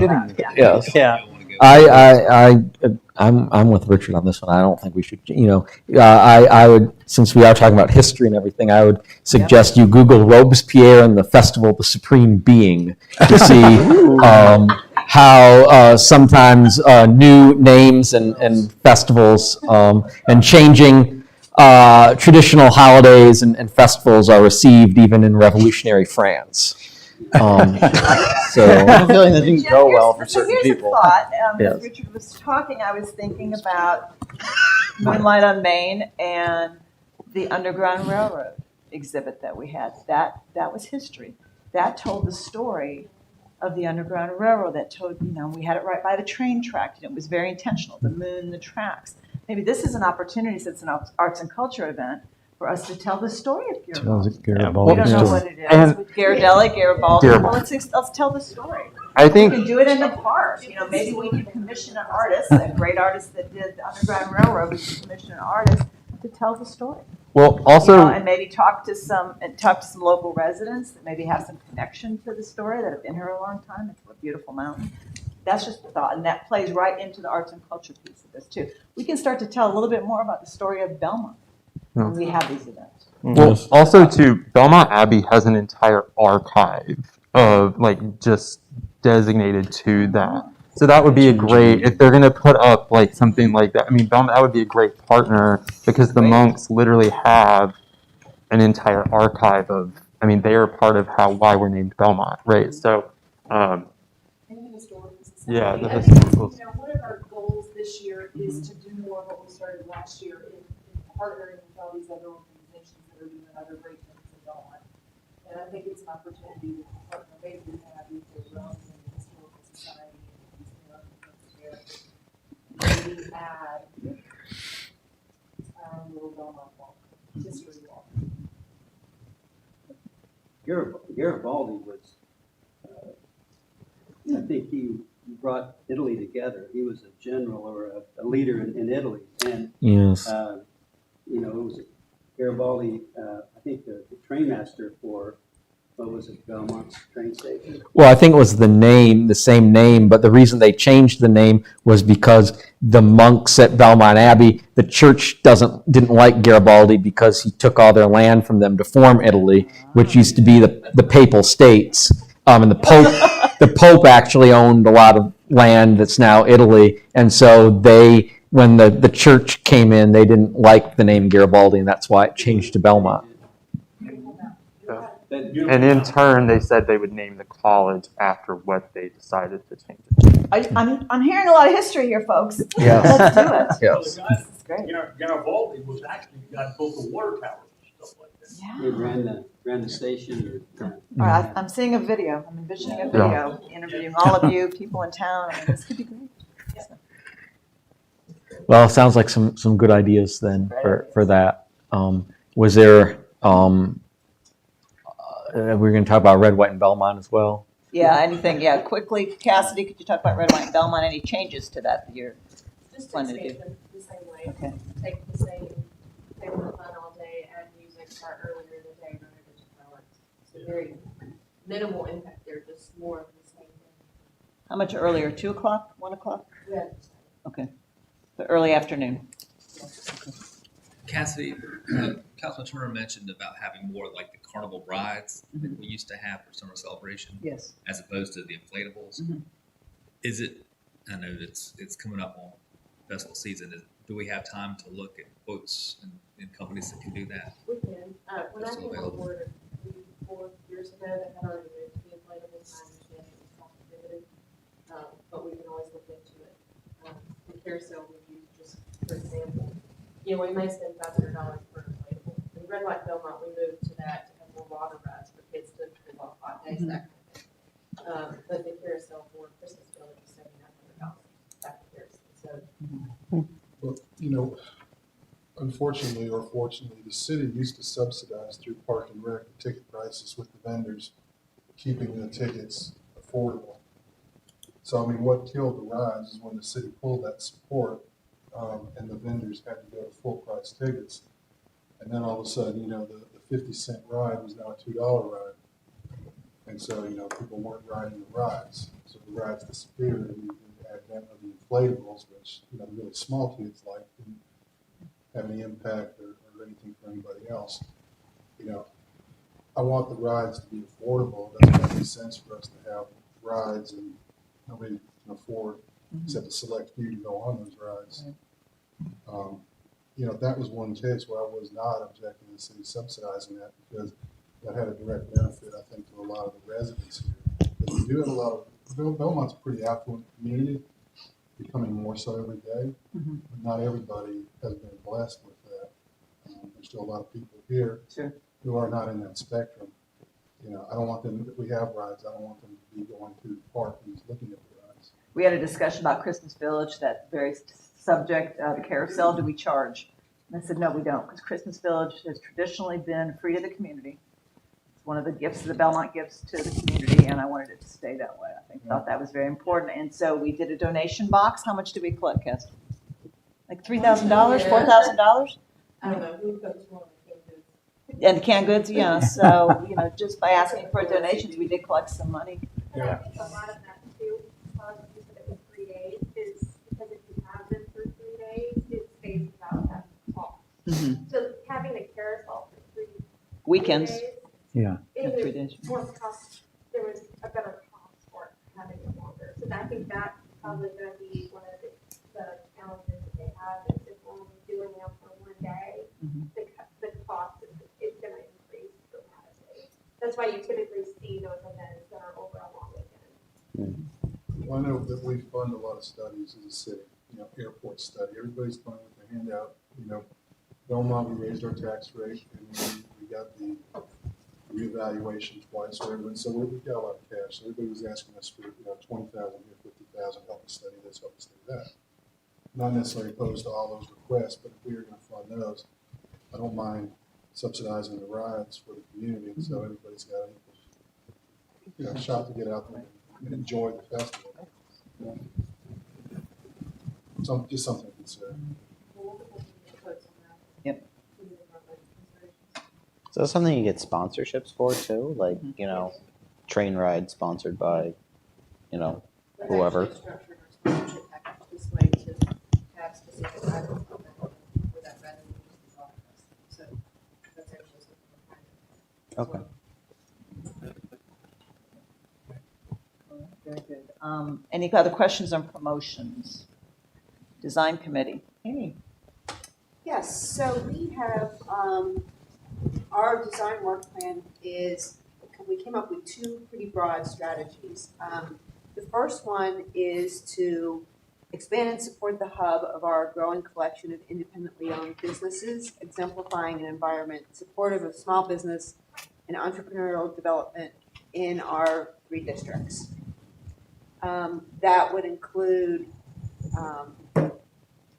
encouraging, promoting, and facilitating public arts and cultures within the community, working with new businesses and existing businesses on murals and other things, collaborating with organizations and artists to bring more art and culture downtown, and working with City Council with drafting the public art initiative and guidelines for funding and guidance moving forward.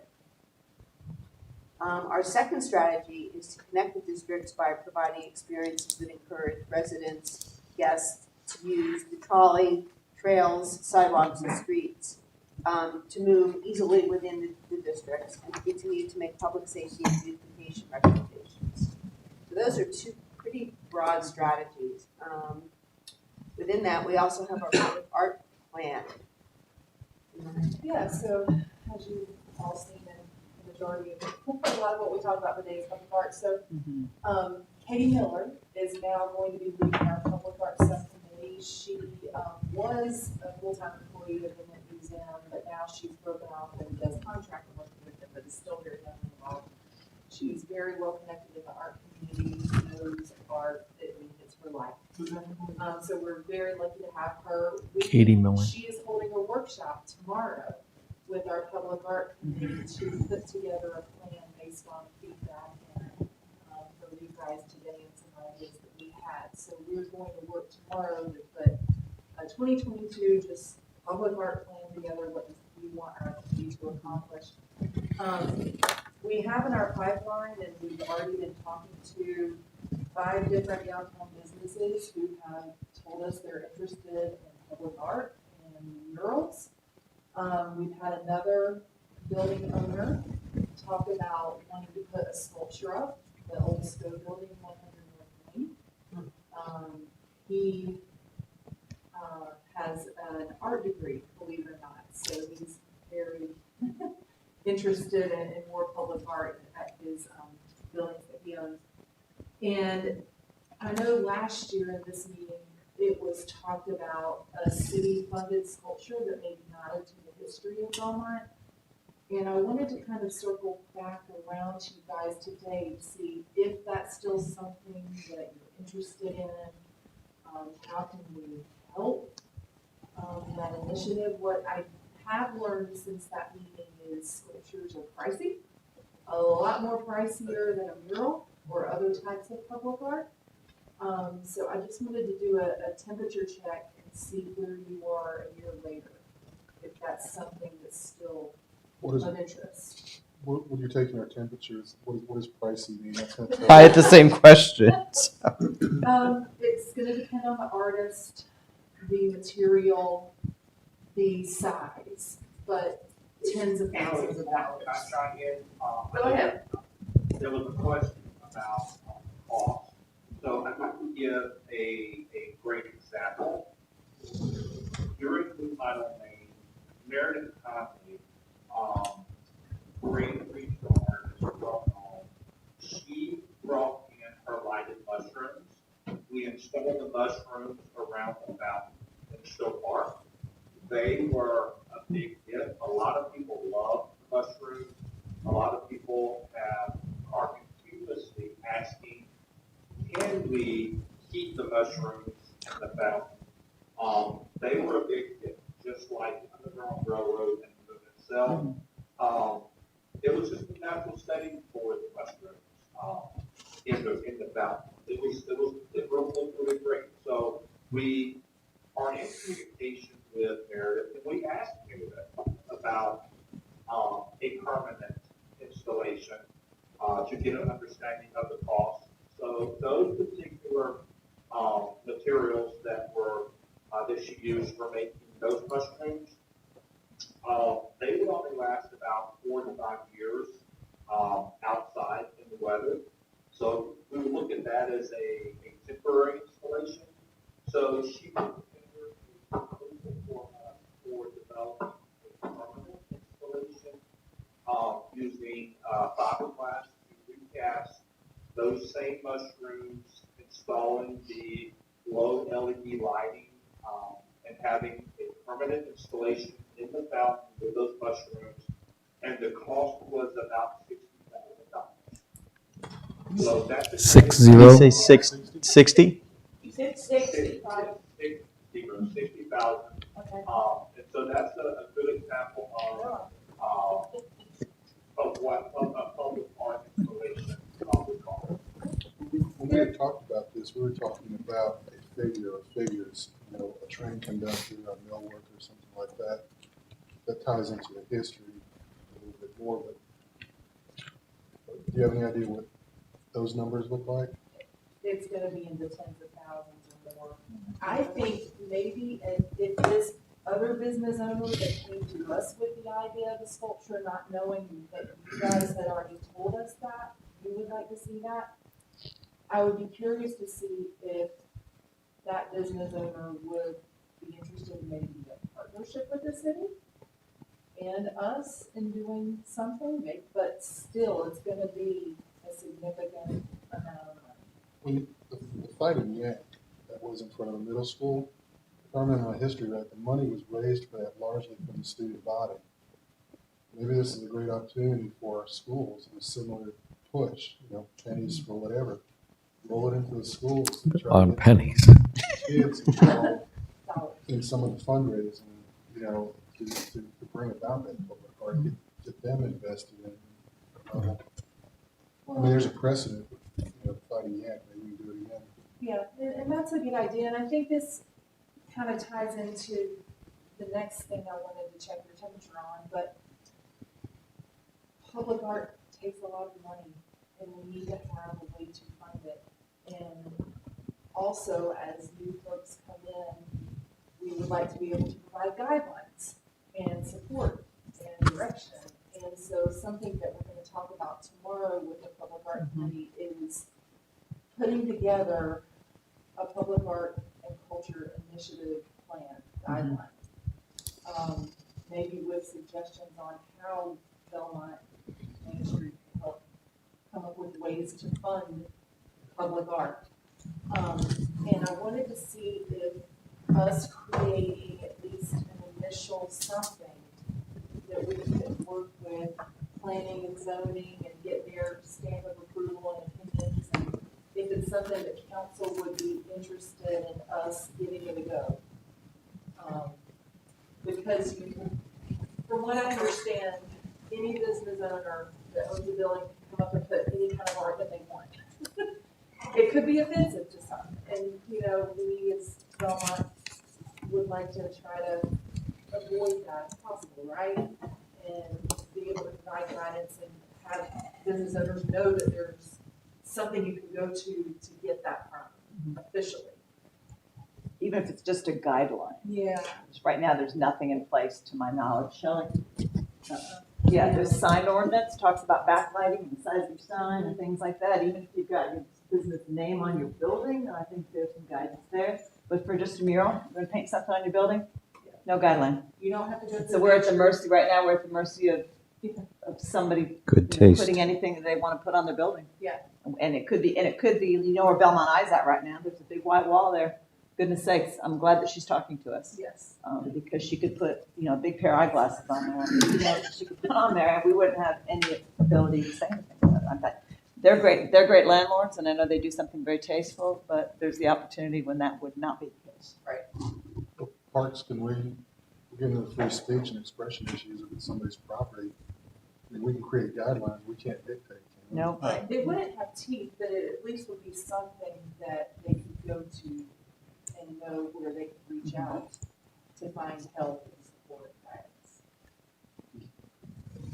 If there's a guideline, I'd like to think that most people will do the right thing and will follow the guideline. Not everyone, but you'd like to hope that most would.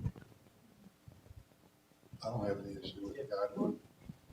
We can meet with her tomorrow, that would be a good opportunity to see if she has some ideas about what would be appropriate. So am I hearing yes to coming up with guidelines we can present to the city and you guys if you would like to adopt them? Yeah, I think it's fine, I think, like you said, there's probably no teeth to it, but maybe people would look at it and say, oh, okay, this is how we do it.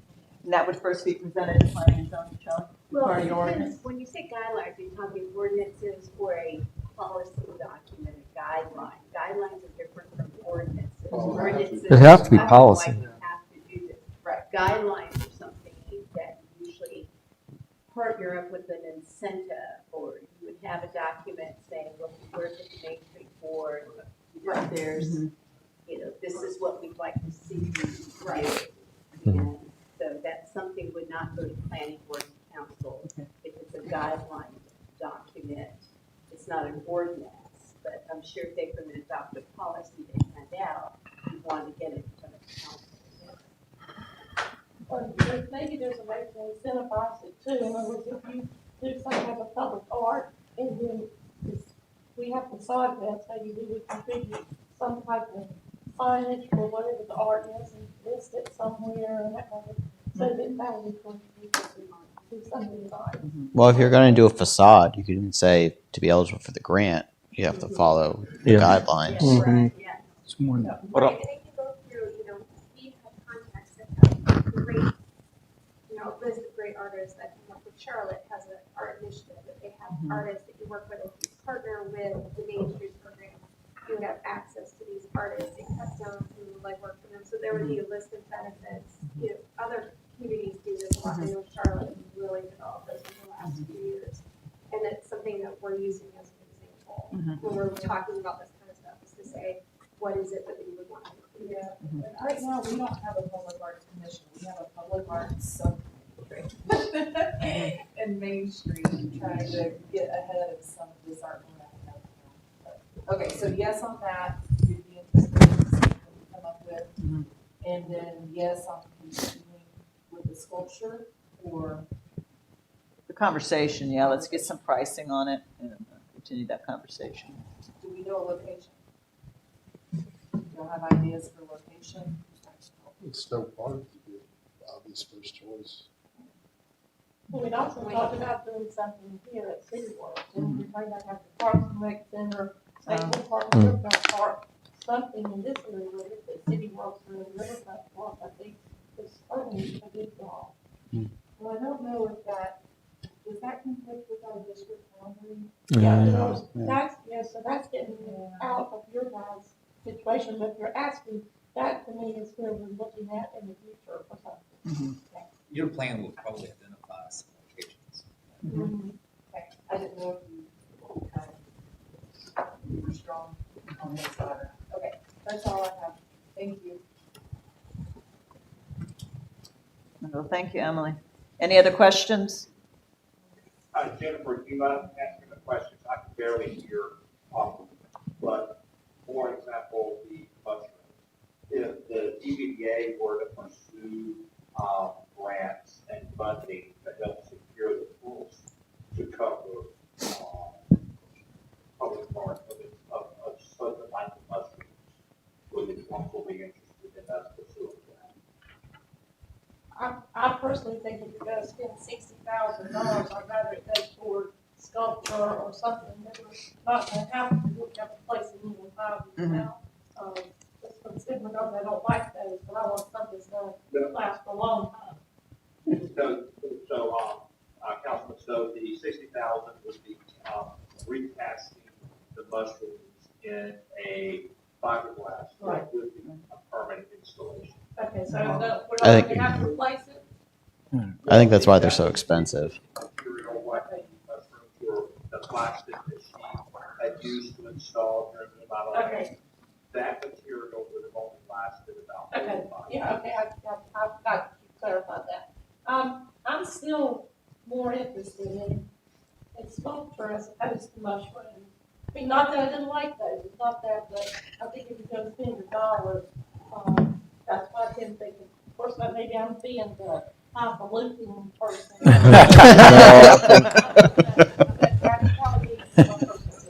think the historical significance. Yes. And I think we would get beat to death if we spent $60,000 Yes, on mushrooms. I'm just envisioning I don't know what talking you're to talking citizens and about. telling them that I spent $60,000 of their money on mushrooms. Could they be flowers? Again, not directed towards me. Yeah. Could they be flowers? Because I feel like that's a better branding for Belmont, right? Because we had the Belmont blooms for a while, and that's kind of what we're known for. So I feel like flowers, again, not directed towards me. But I think it's history is what we're looking for. Sure. History. Back to public art funding, and I don't know the right terms here, but is there, I've seen and heard that other cities, when there's a new development or someone having to come to planning and zoning, there's you have to put 1% into a public art fund, or you have to have public art within whatever you're doing. And it has to fall within these guidelines. Is there taste for actual something that has teeth to help support public art into a general fund? Does that make sense? Yeah, I'm not opposed to that conceptually, because at one of our recent meetings, it was pointed out that one of the municipalities is collecting money up front. I can't remember the terminology, but they're funding their parks and other things. Michelle, Yeah, it's actually the town of Matthews, and it is an open space recreation in lieu fee. You checked into that. yeah, I'd like to hear more about Most, but it does apply to commercial as well as residential. And then they use that money for things like public art or enhancing the public realm. So it's like your landscape boxes that you do in front of the businesses. They could get credit for that. So the subcommittee in which Martha and Richard are on is looking at incorporating that in our ordinances to have it as an option instead of actually preserving space, because most of the downtown is built out. Maybe they could pay into a fund that would, some of it could go to public art or enhancement, if that's what you're thinking. This is, I mean, I think what we have on it specifically for public art. Charlotte has one, they've just funded $1 million for the art project that's going on in Charlotte, obviously the top of Charlotte thinker. But it's a way to look at these projects, if it's something that we talked about, if it's something that's citywide, not just the Main Street program, you're interested in, you've got to find a way to fund it. One of our members has been talking to a developer who develops in Charlotte to give it more information about how it works. And to our team members, so it was one of the things we were discussing that I just kind of said to them, we're gonna have to get your temperature on that, because if you're not even interested in doing it, we don't need to pursue that. But it is a way to look at funding for future public art programs, like sculptures, historical sculptures, all around town, North Belmont, the Point, you know, in a lot of different places. You know, we're gonna have to look at Abbey Creek Greenway, potentially for funding for public art. So it's just another way to kind of identify ways to pay for those projects. Emily, what was the funding source? Wasn't it, new developers or just developers in general? It's developers. Yeah. It's developers. Jurisdictions will declare what's a priority for them. Sometimes it's public art, and that could be, I think, Wilmington has something like that as well, where any new development is assessed the fee, the inland fee, the fee that goes strictly toward public art. That's something we have to look at, how to set it up, but there are jurisdictions who do that. Is it based on the valuation of the project or just a flat fee or something? I'd have to look at. Charlotte's is 1%. 1%? 1%. I think they're structured very differently depending on the size of the. I think it would, Proportional to the development. well, I think it would need to be based on the value, just legally. I think it would need to be based on the value of the development. And I think there's also an argument that could be made that it would have to be public art in the vicinity of that development. Like, you can't make somebody developing on the peninsula pay for public art to put up a statue in front of City Hall. So, I mean, maybe I'll be proven wrong, but I think that similar schemes have been challenged on those grounds. Now, whether those suits are successful or not, I don't know. But you know, I think it would need to be public art in connection with the development that's being built, as opposed to this is how we're going to fund our statue in front of the recreation center. But maybe Parks can correct me. Maybe I'm wrong there, but I think those are potential legal issues. Yep. It's all new turf, you know, unexplored. Are we still talking about the in lieu of, or is this a different This is aspect? different. Different. This is different. But the in lieu can also be used for public art, right? Yes, if we develop an ordinance like that, yes. Because I know in, I can't remember which town it is, they're collecting that and building parks, which would lead me to Correct. believe that it doesn't have to be in any particular vicinity. It's just a pot that money's being dumped into. Wherever the need's identified, that's where the money's being spent. So if that logic holds, we could put art where we want it under those auspices of collecting revenue. Right, the city council, when they develop the program, they identify how they want to spend the money. Some do limit it to a specific area in which they collected the funds to serve that area. Some open it up more townwide, so that's however you want to develop the program and regulations. Would it be okay for our committee to just do more research on communities in North Carolina who have done this, what they've done, how they've done, and then maybe talk with you guys about the top 2 or 3 options that we feel could be best for Belmont? Would that help? Yeah, and also, I think so. We need to come back with Research some is more good, information, yes. including grants that are available that the committee can tap into for different types of art. So I think there's some unanswered questions, but I think I'm hearing there's a lot of interest from the council. explore this a little bit more. Thank you. Thank you. Anything else, Amy? There is an entry here about the Ford Center. Phil, did you want to talk about that? Is that on your quote? Yes. Great. As we do arts and culture is a huge right. If you look at the events around art that we did for the Model Main and the number of people that brought us to the community and the economic impact it had, other communities now have taken notice.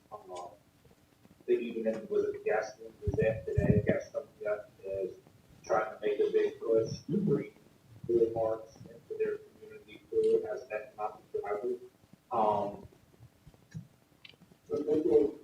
About a month or two back, the state Main Street director reached out to the Main Street coordinators and downtown directors, educating us about the Department of Commerce getting ready to, they were fighting for earmarking ARP funds in the state budget for tier 1 and tier 2 communities.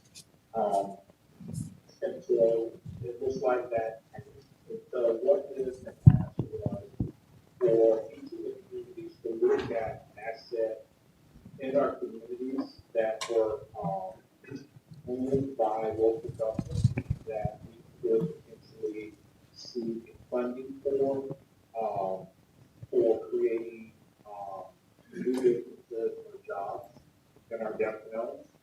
So I immediately reached out to Adrian to get an understanding on, and gave Adrian a heads up that there's potential money that we could grant for renovating or doing something to bring in new business and our jobs into downtown. We immediately started talking about the Ford Center. So I know that with Parks and Rec moving out, getting the facility, I think some conversation about the Ford Center is taking place. But I'd like to just give you an update that I did submit the Ford Center as a potential to potentially receive $200,000 to renovate it with the idea of bringing in new jobs, new business activity into downtown.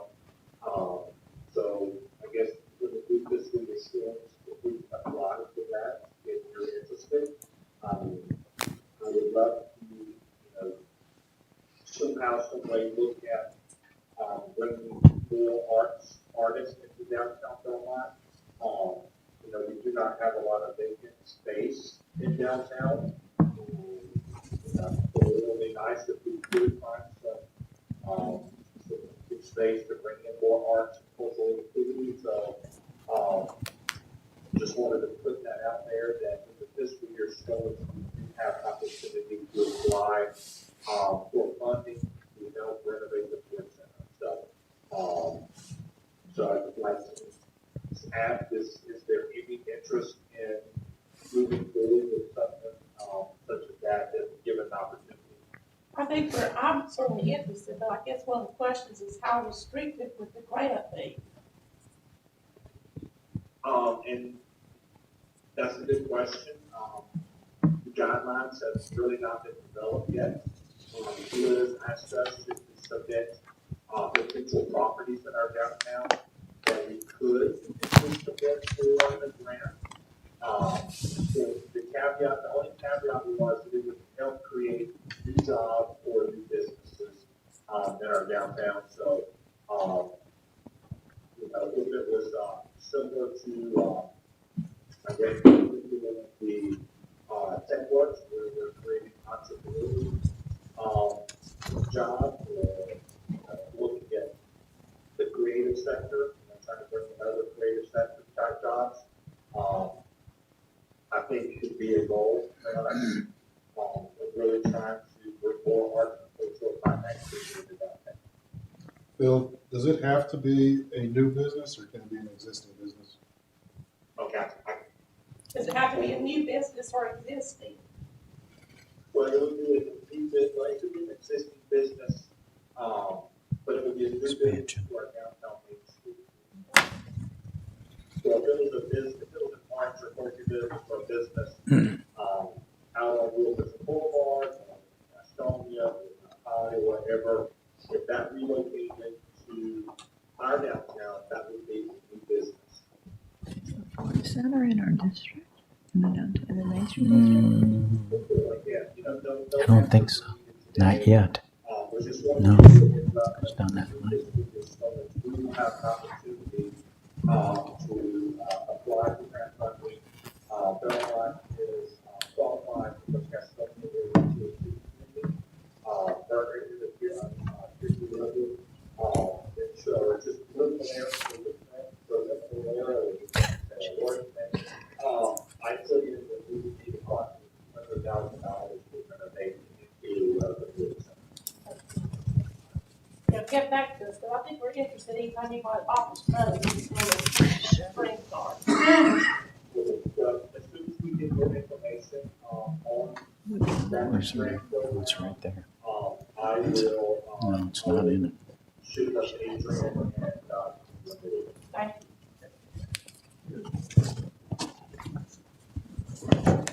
It's not in our district. I don't know if that matters. No. Is it in the? Be outside here. What we're discussing is the Ford Center in the downtown district. And I don't think that has any bearing on the ARP money and whether we can apply for it. I think so. I don't think so. Because it's the city applying for the funds. Right. The renovation funds, right, Adrian? I defer to Phil, but Okay. he can bring us that information. Okay, you can.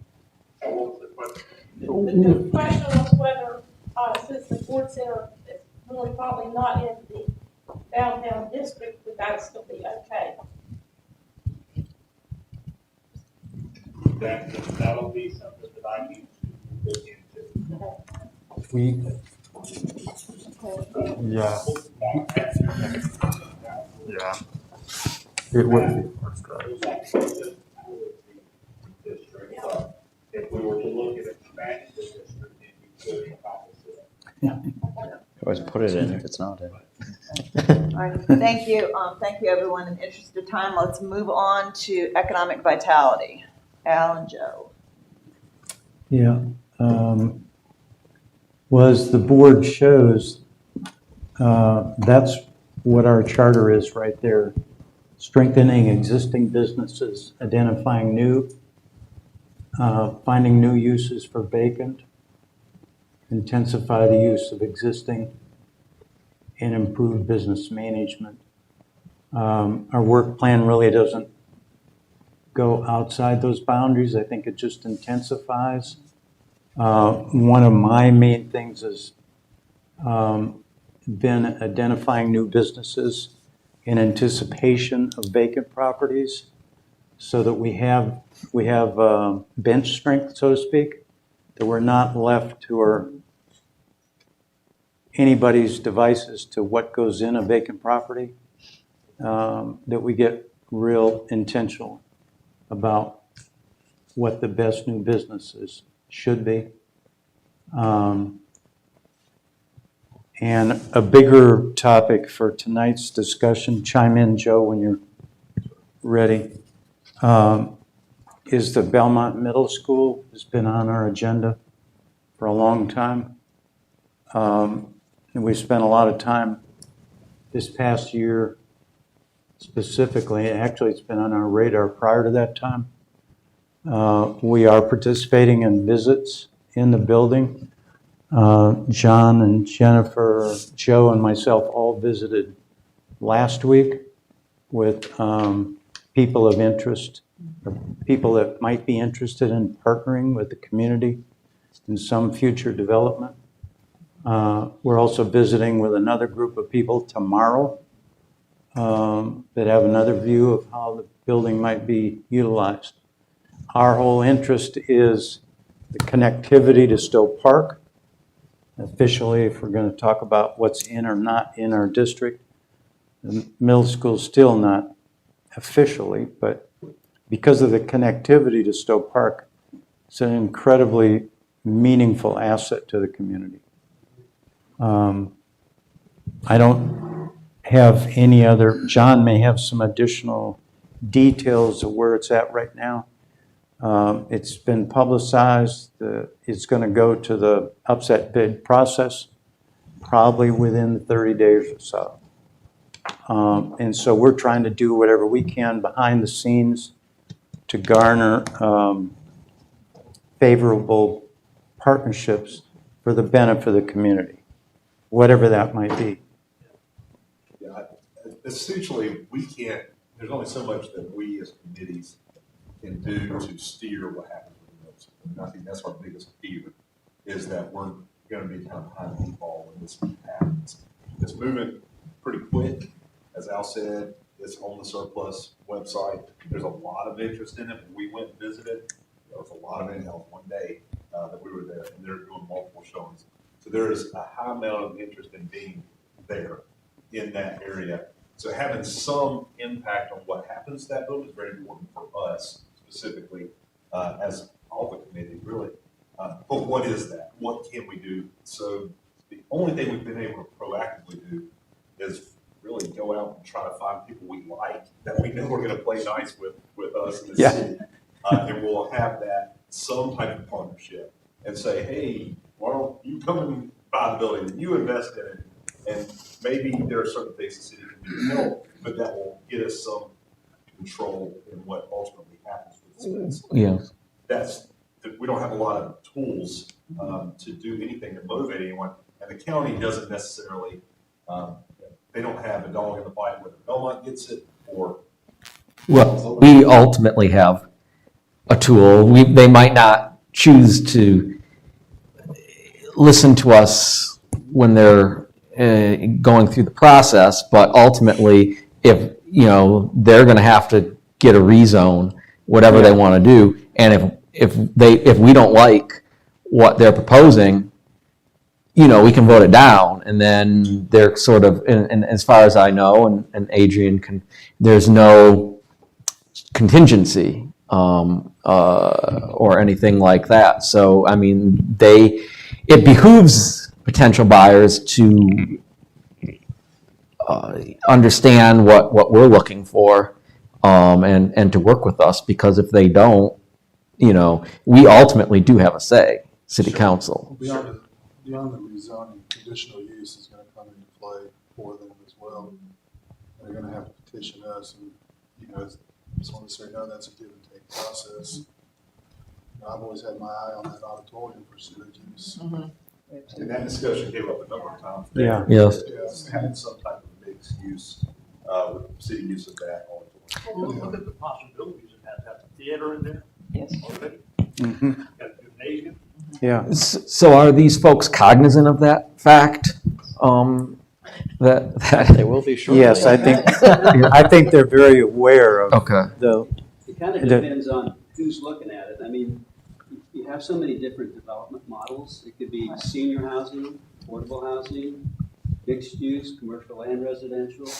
So depending upon who the potential developer is, they have different views on the building, which on the, what I call on the far left side, you have the adaptive reuse, which is probably a $20 to $30 million project. Where you have here on the right-hand side, you have the highest and best use investor that would scrape it and do a planned unit development, and that's $200 million. So I think as a community, we're going to have to look at, you as city council, we're going to have to look at that potential buyer. But I think, to your point, Joe, what's happened now is this is all accelerated. It's going through basically, I don't know that the county's ever dealt with property like this. Maybe they have, maybe they haven't, but it's I think they've got a value on it. It's $5 million. Some of the initial feedback we got was that it's not worth that, because as you look at the asset, the positive things, it's 4.5 acres. That's 100,000 square feet. It's stored. The auditorium, wow, what an asset. It could be a public-private partnership. The location, unbelievable. The liabilities, you've got age. Started, it was built in 1938 when they just came out with building codes. So then you had a section done in 53, 81, life, so age is a problem. You've got so many common areas in that property that converting them to some other use may be that expensive. Like, I think I saw, I don't know how many bathrooms are in that place, but, you know, there are bathrooms for the kids, there's adult bathrooms, staff bathrooms, cafeterias, libraries, all that stuff is kind of hard to do. But then you also have a problem with parking. So there's a report out there that I think the schools did, and one of the things that they actually elevated was, you know, there wasn't enough parking for even the school.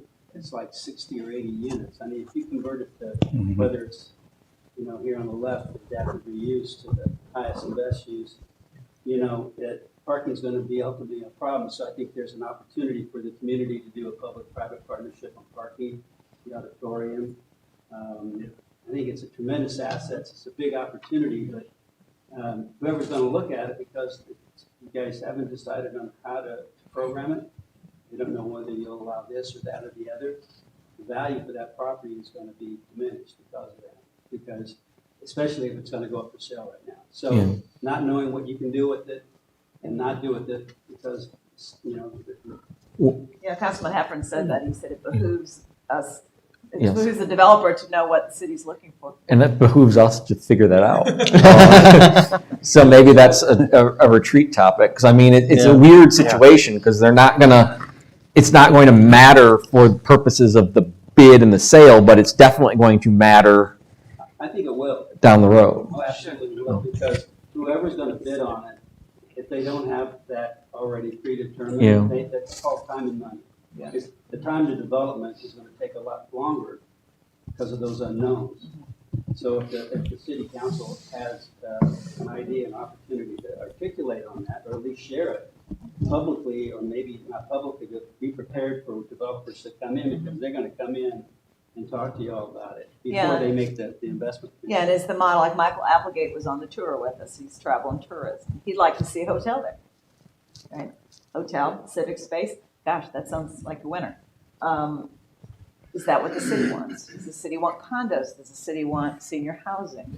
The other issue that you have is that, unlike a traditional purchase, there's no due diligence period. Your due diligence period is before you make your offer. Whereas as is. Whereas as is. That's a huge challenge for any buyer. Is there now, David? There is. That's not functioning. We didn't get the right.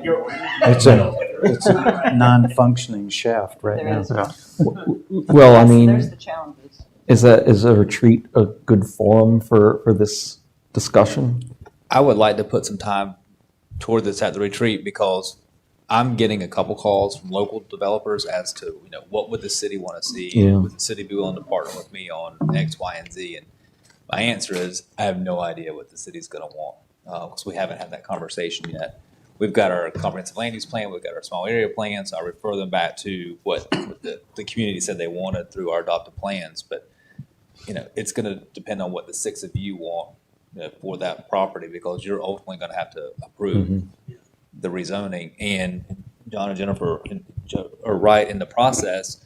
It's just like the process that you started with the vacant land beside the police department. So the county's running that same process. As soon as they get a bid, they look at it, and then they decide whether or not to start the upset bid process. Then they would advertise it for 10 days, and then somebody has to upset that bid. And then when they get the high bidder, county's going to sell it, as long as it meets their threshold that they've decided internally. It doesn't matter if it's going to be for a hotel, for condos, for senior housing, for, you know, whatever. They just want to sell it. And then it's up to whoever buys it to come to us, and hopefully their vision is aligned with your vision. But that's certainly not a guarantee. Yeah. The county rep did say that there was, the county put no condition on it. Yeah, and that they expected to start taking business. One of the things that I was happy to hear that when we did the tour was that I thought the auction process or bidding process was open today, and they said, no, it's not, because they're still distributing information. I think there's an appraisal that's going to come out that we haven't seen. And we saw the environmental, which, you know, I think it's okay, it's not bad. Physically, it's not in real good shape, so that's kind of a problem. But maybe what the idea might be is that, to ask the county to give you all more time. And I think because they're already saying they're gonna back up the open auction process or the bidding process because it's still distributing information, that maybe the city might ask them to, until you get back to them, maybe, whether it's 30, 60, or 90 days, I don't think that it's gonna make a big difference, but it might make a big difference in price for the county and the school systems, because if you have a plan and maybe can articulate what you would or wouldn't do, the price goes up. I think. Let me ask John, how do we figure out, I mean, what I want there might not be the right answer. I always kind of just envision mixed use. With your property, it went through a bunch of reiterations, which did not appeal to certain segments, I guess, the investment community. I mean, ultimately, there's going to be a driving force behind it. Is it us saying what we want, or is it people who come in who are willing to buy it saying, that doesn't fit our model? Does the city have any interest in controlling that property? Because if they do, then is there a discussion about purchasing that property, that the city purchases it? What I understood, may be wrong, that if municipality approaches the county for purchase, that they may not have to go through the upset bid process. That it could be a different Jim. She did say it delays, it changes the way they do the process. Changes the way they did it. Anyway, we feel like it's such an important piece of property.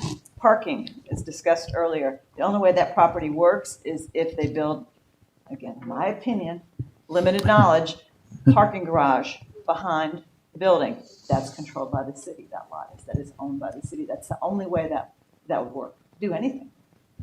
Ultimately, because I think, Richard, I agree with you, you're kind of in the middle. But at the same time, if the city said, hey, we're really interested in the auditorium and we'd like to do a public-private partnership, and we'd be willing to do that. That helps the developer kind of, okay, that's an income stream, and I think that'd be a great asset for my model, because again, everybody has a little different model.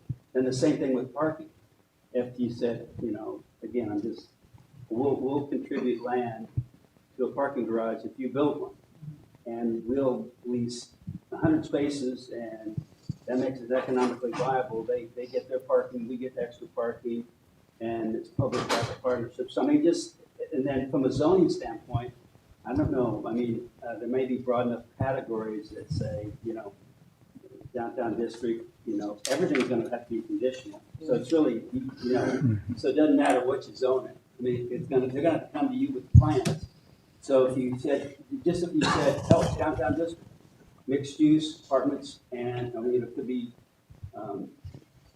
office, retail, and apartments. So you guys tell me what you want. And that way, you're still going to have to come through me, but at least they know. And you don't have to commit to it other than just to say, this is what we would like to see. That way, you might give somebody that's going to invest a lot of capital a little better view of what they might be able to do, and that time and cost of development, because, I know it took us 10 years, and I look at the Lori, it took them 20 years, so I feel like I did it half the time. I feel good about it. Not really, but anyway. I think we do need to discuss this at our retreat. Yeah. And that's what you said, we did discuss it at one point, but the Parks and Rec Center is going to put us out of debt limit, so that's a big concern as far as whether we would want to secure any more property. So that would be the hesitancy on our part there. Yeah, so we can just talk about that at the retreat. Yeah, Mark identified, he's been a very valuable member at the EV committee, by the way. Really glad to have you on there, Mark. And you identified a location in Garner, right? Yes, the city-controlled old and- high school, they redeveloped it into a performing arts center or something along those lines. Yeah. Yeah, well, and then I guess another example is in Raleigh. This wasn't an existing building; it was a brand new construction. But they actually had some property downtown that they developed. They co-developed a Marriott on. It was right across the street from the convention center. So, I mean, I don't know what the possibilities are there for that if we controlled the building and co-developed it or something like that. But of course, we would have to buy it. That would be a lot of money. But yeah, some options there. John, Yeah. I'd be interested to know if they come the best way to communicate that with me and the developer community. Whether it's communicated through press, through, we need to go to the county, that would be another thing that we would need to know. I think working with the county, to kind of even slow this down a little bit till you guys have a chance to maybe, you know, and again, you don't have to say anything.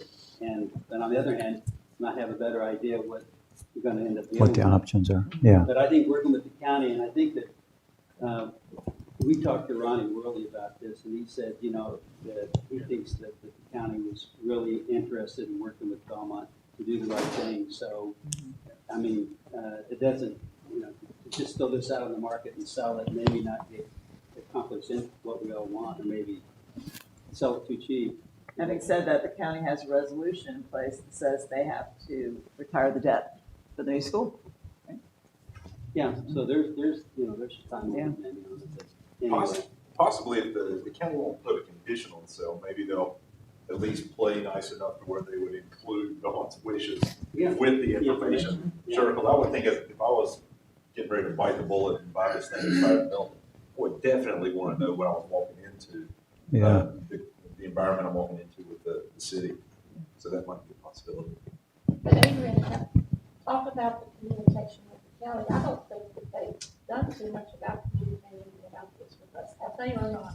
I've had several conversations at the staff level with them. I've also met with Jeff Ramsey from the school board when it was still a school, and Ronnie Worley from the county commission. And we talked about, you know, ways that we could all work together.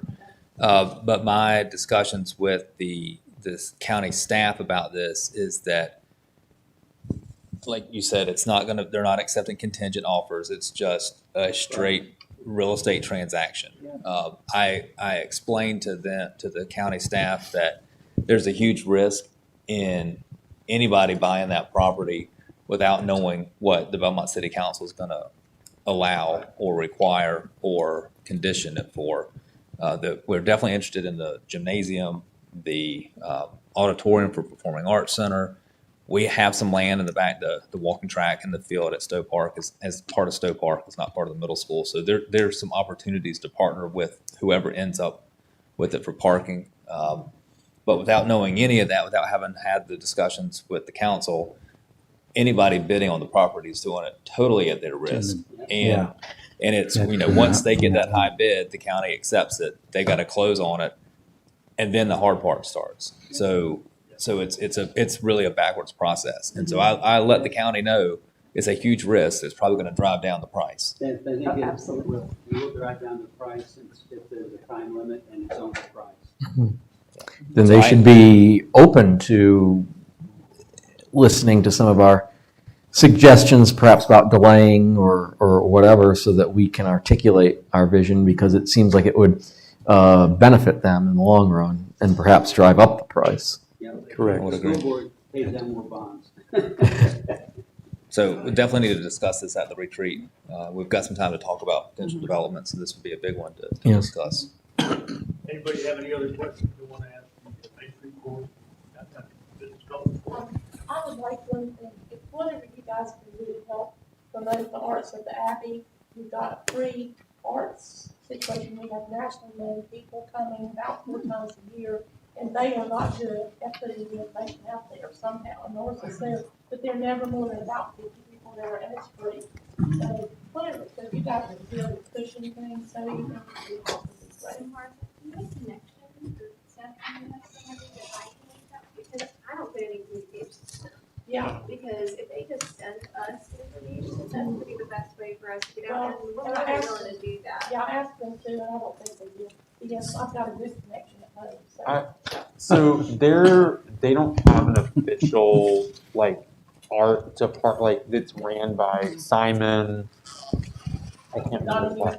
Donahue. Yeah, thank you. And it's pretty much who runs it. So that's not an official position that he has. He just kind of puts on all of that. But he's like the #1 person. Or, and I'll share it with Cassie more too, because we're willing to promote anything, but if they're not kind of cueing us to let them know, or even if you see something, you know something that's coming up, email me, and I'll send it out on our social media stuff, so I have no problem doing that.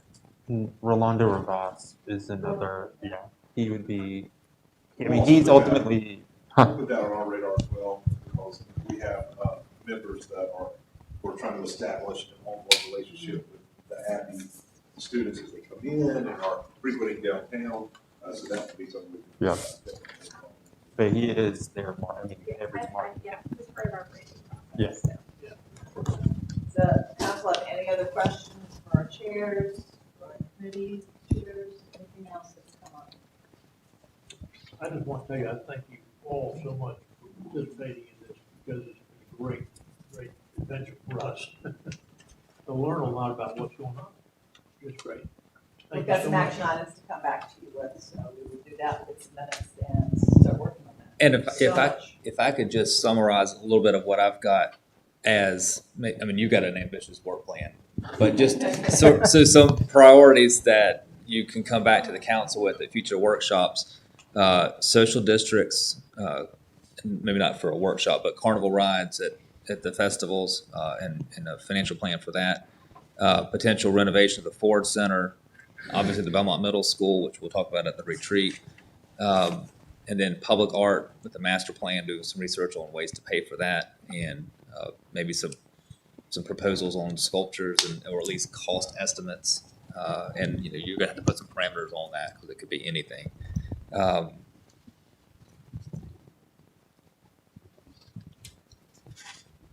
That's all that I've got for future workshops. Does that sound right? Municipal Service District. And Municipal Service District.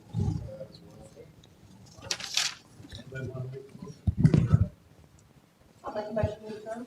Second. The weather impact. Alex seconded. We're close.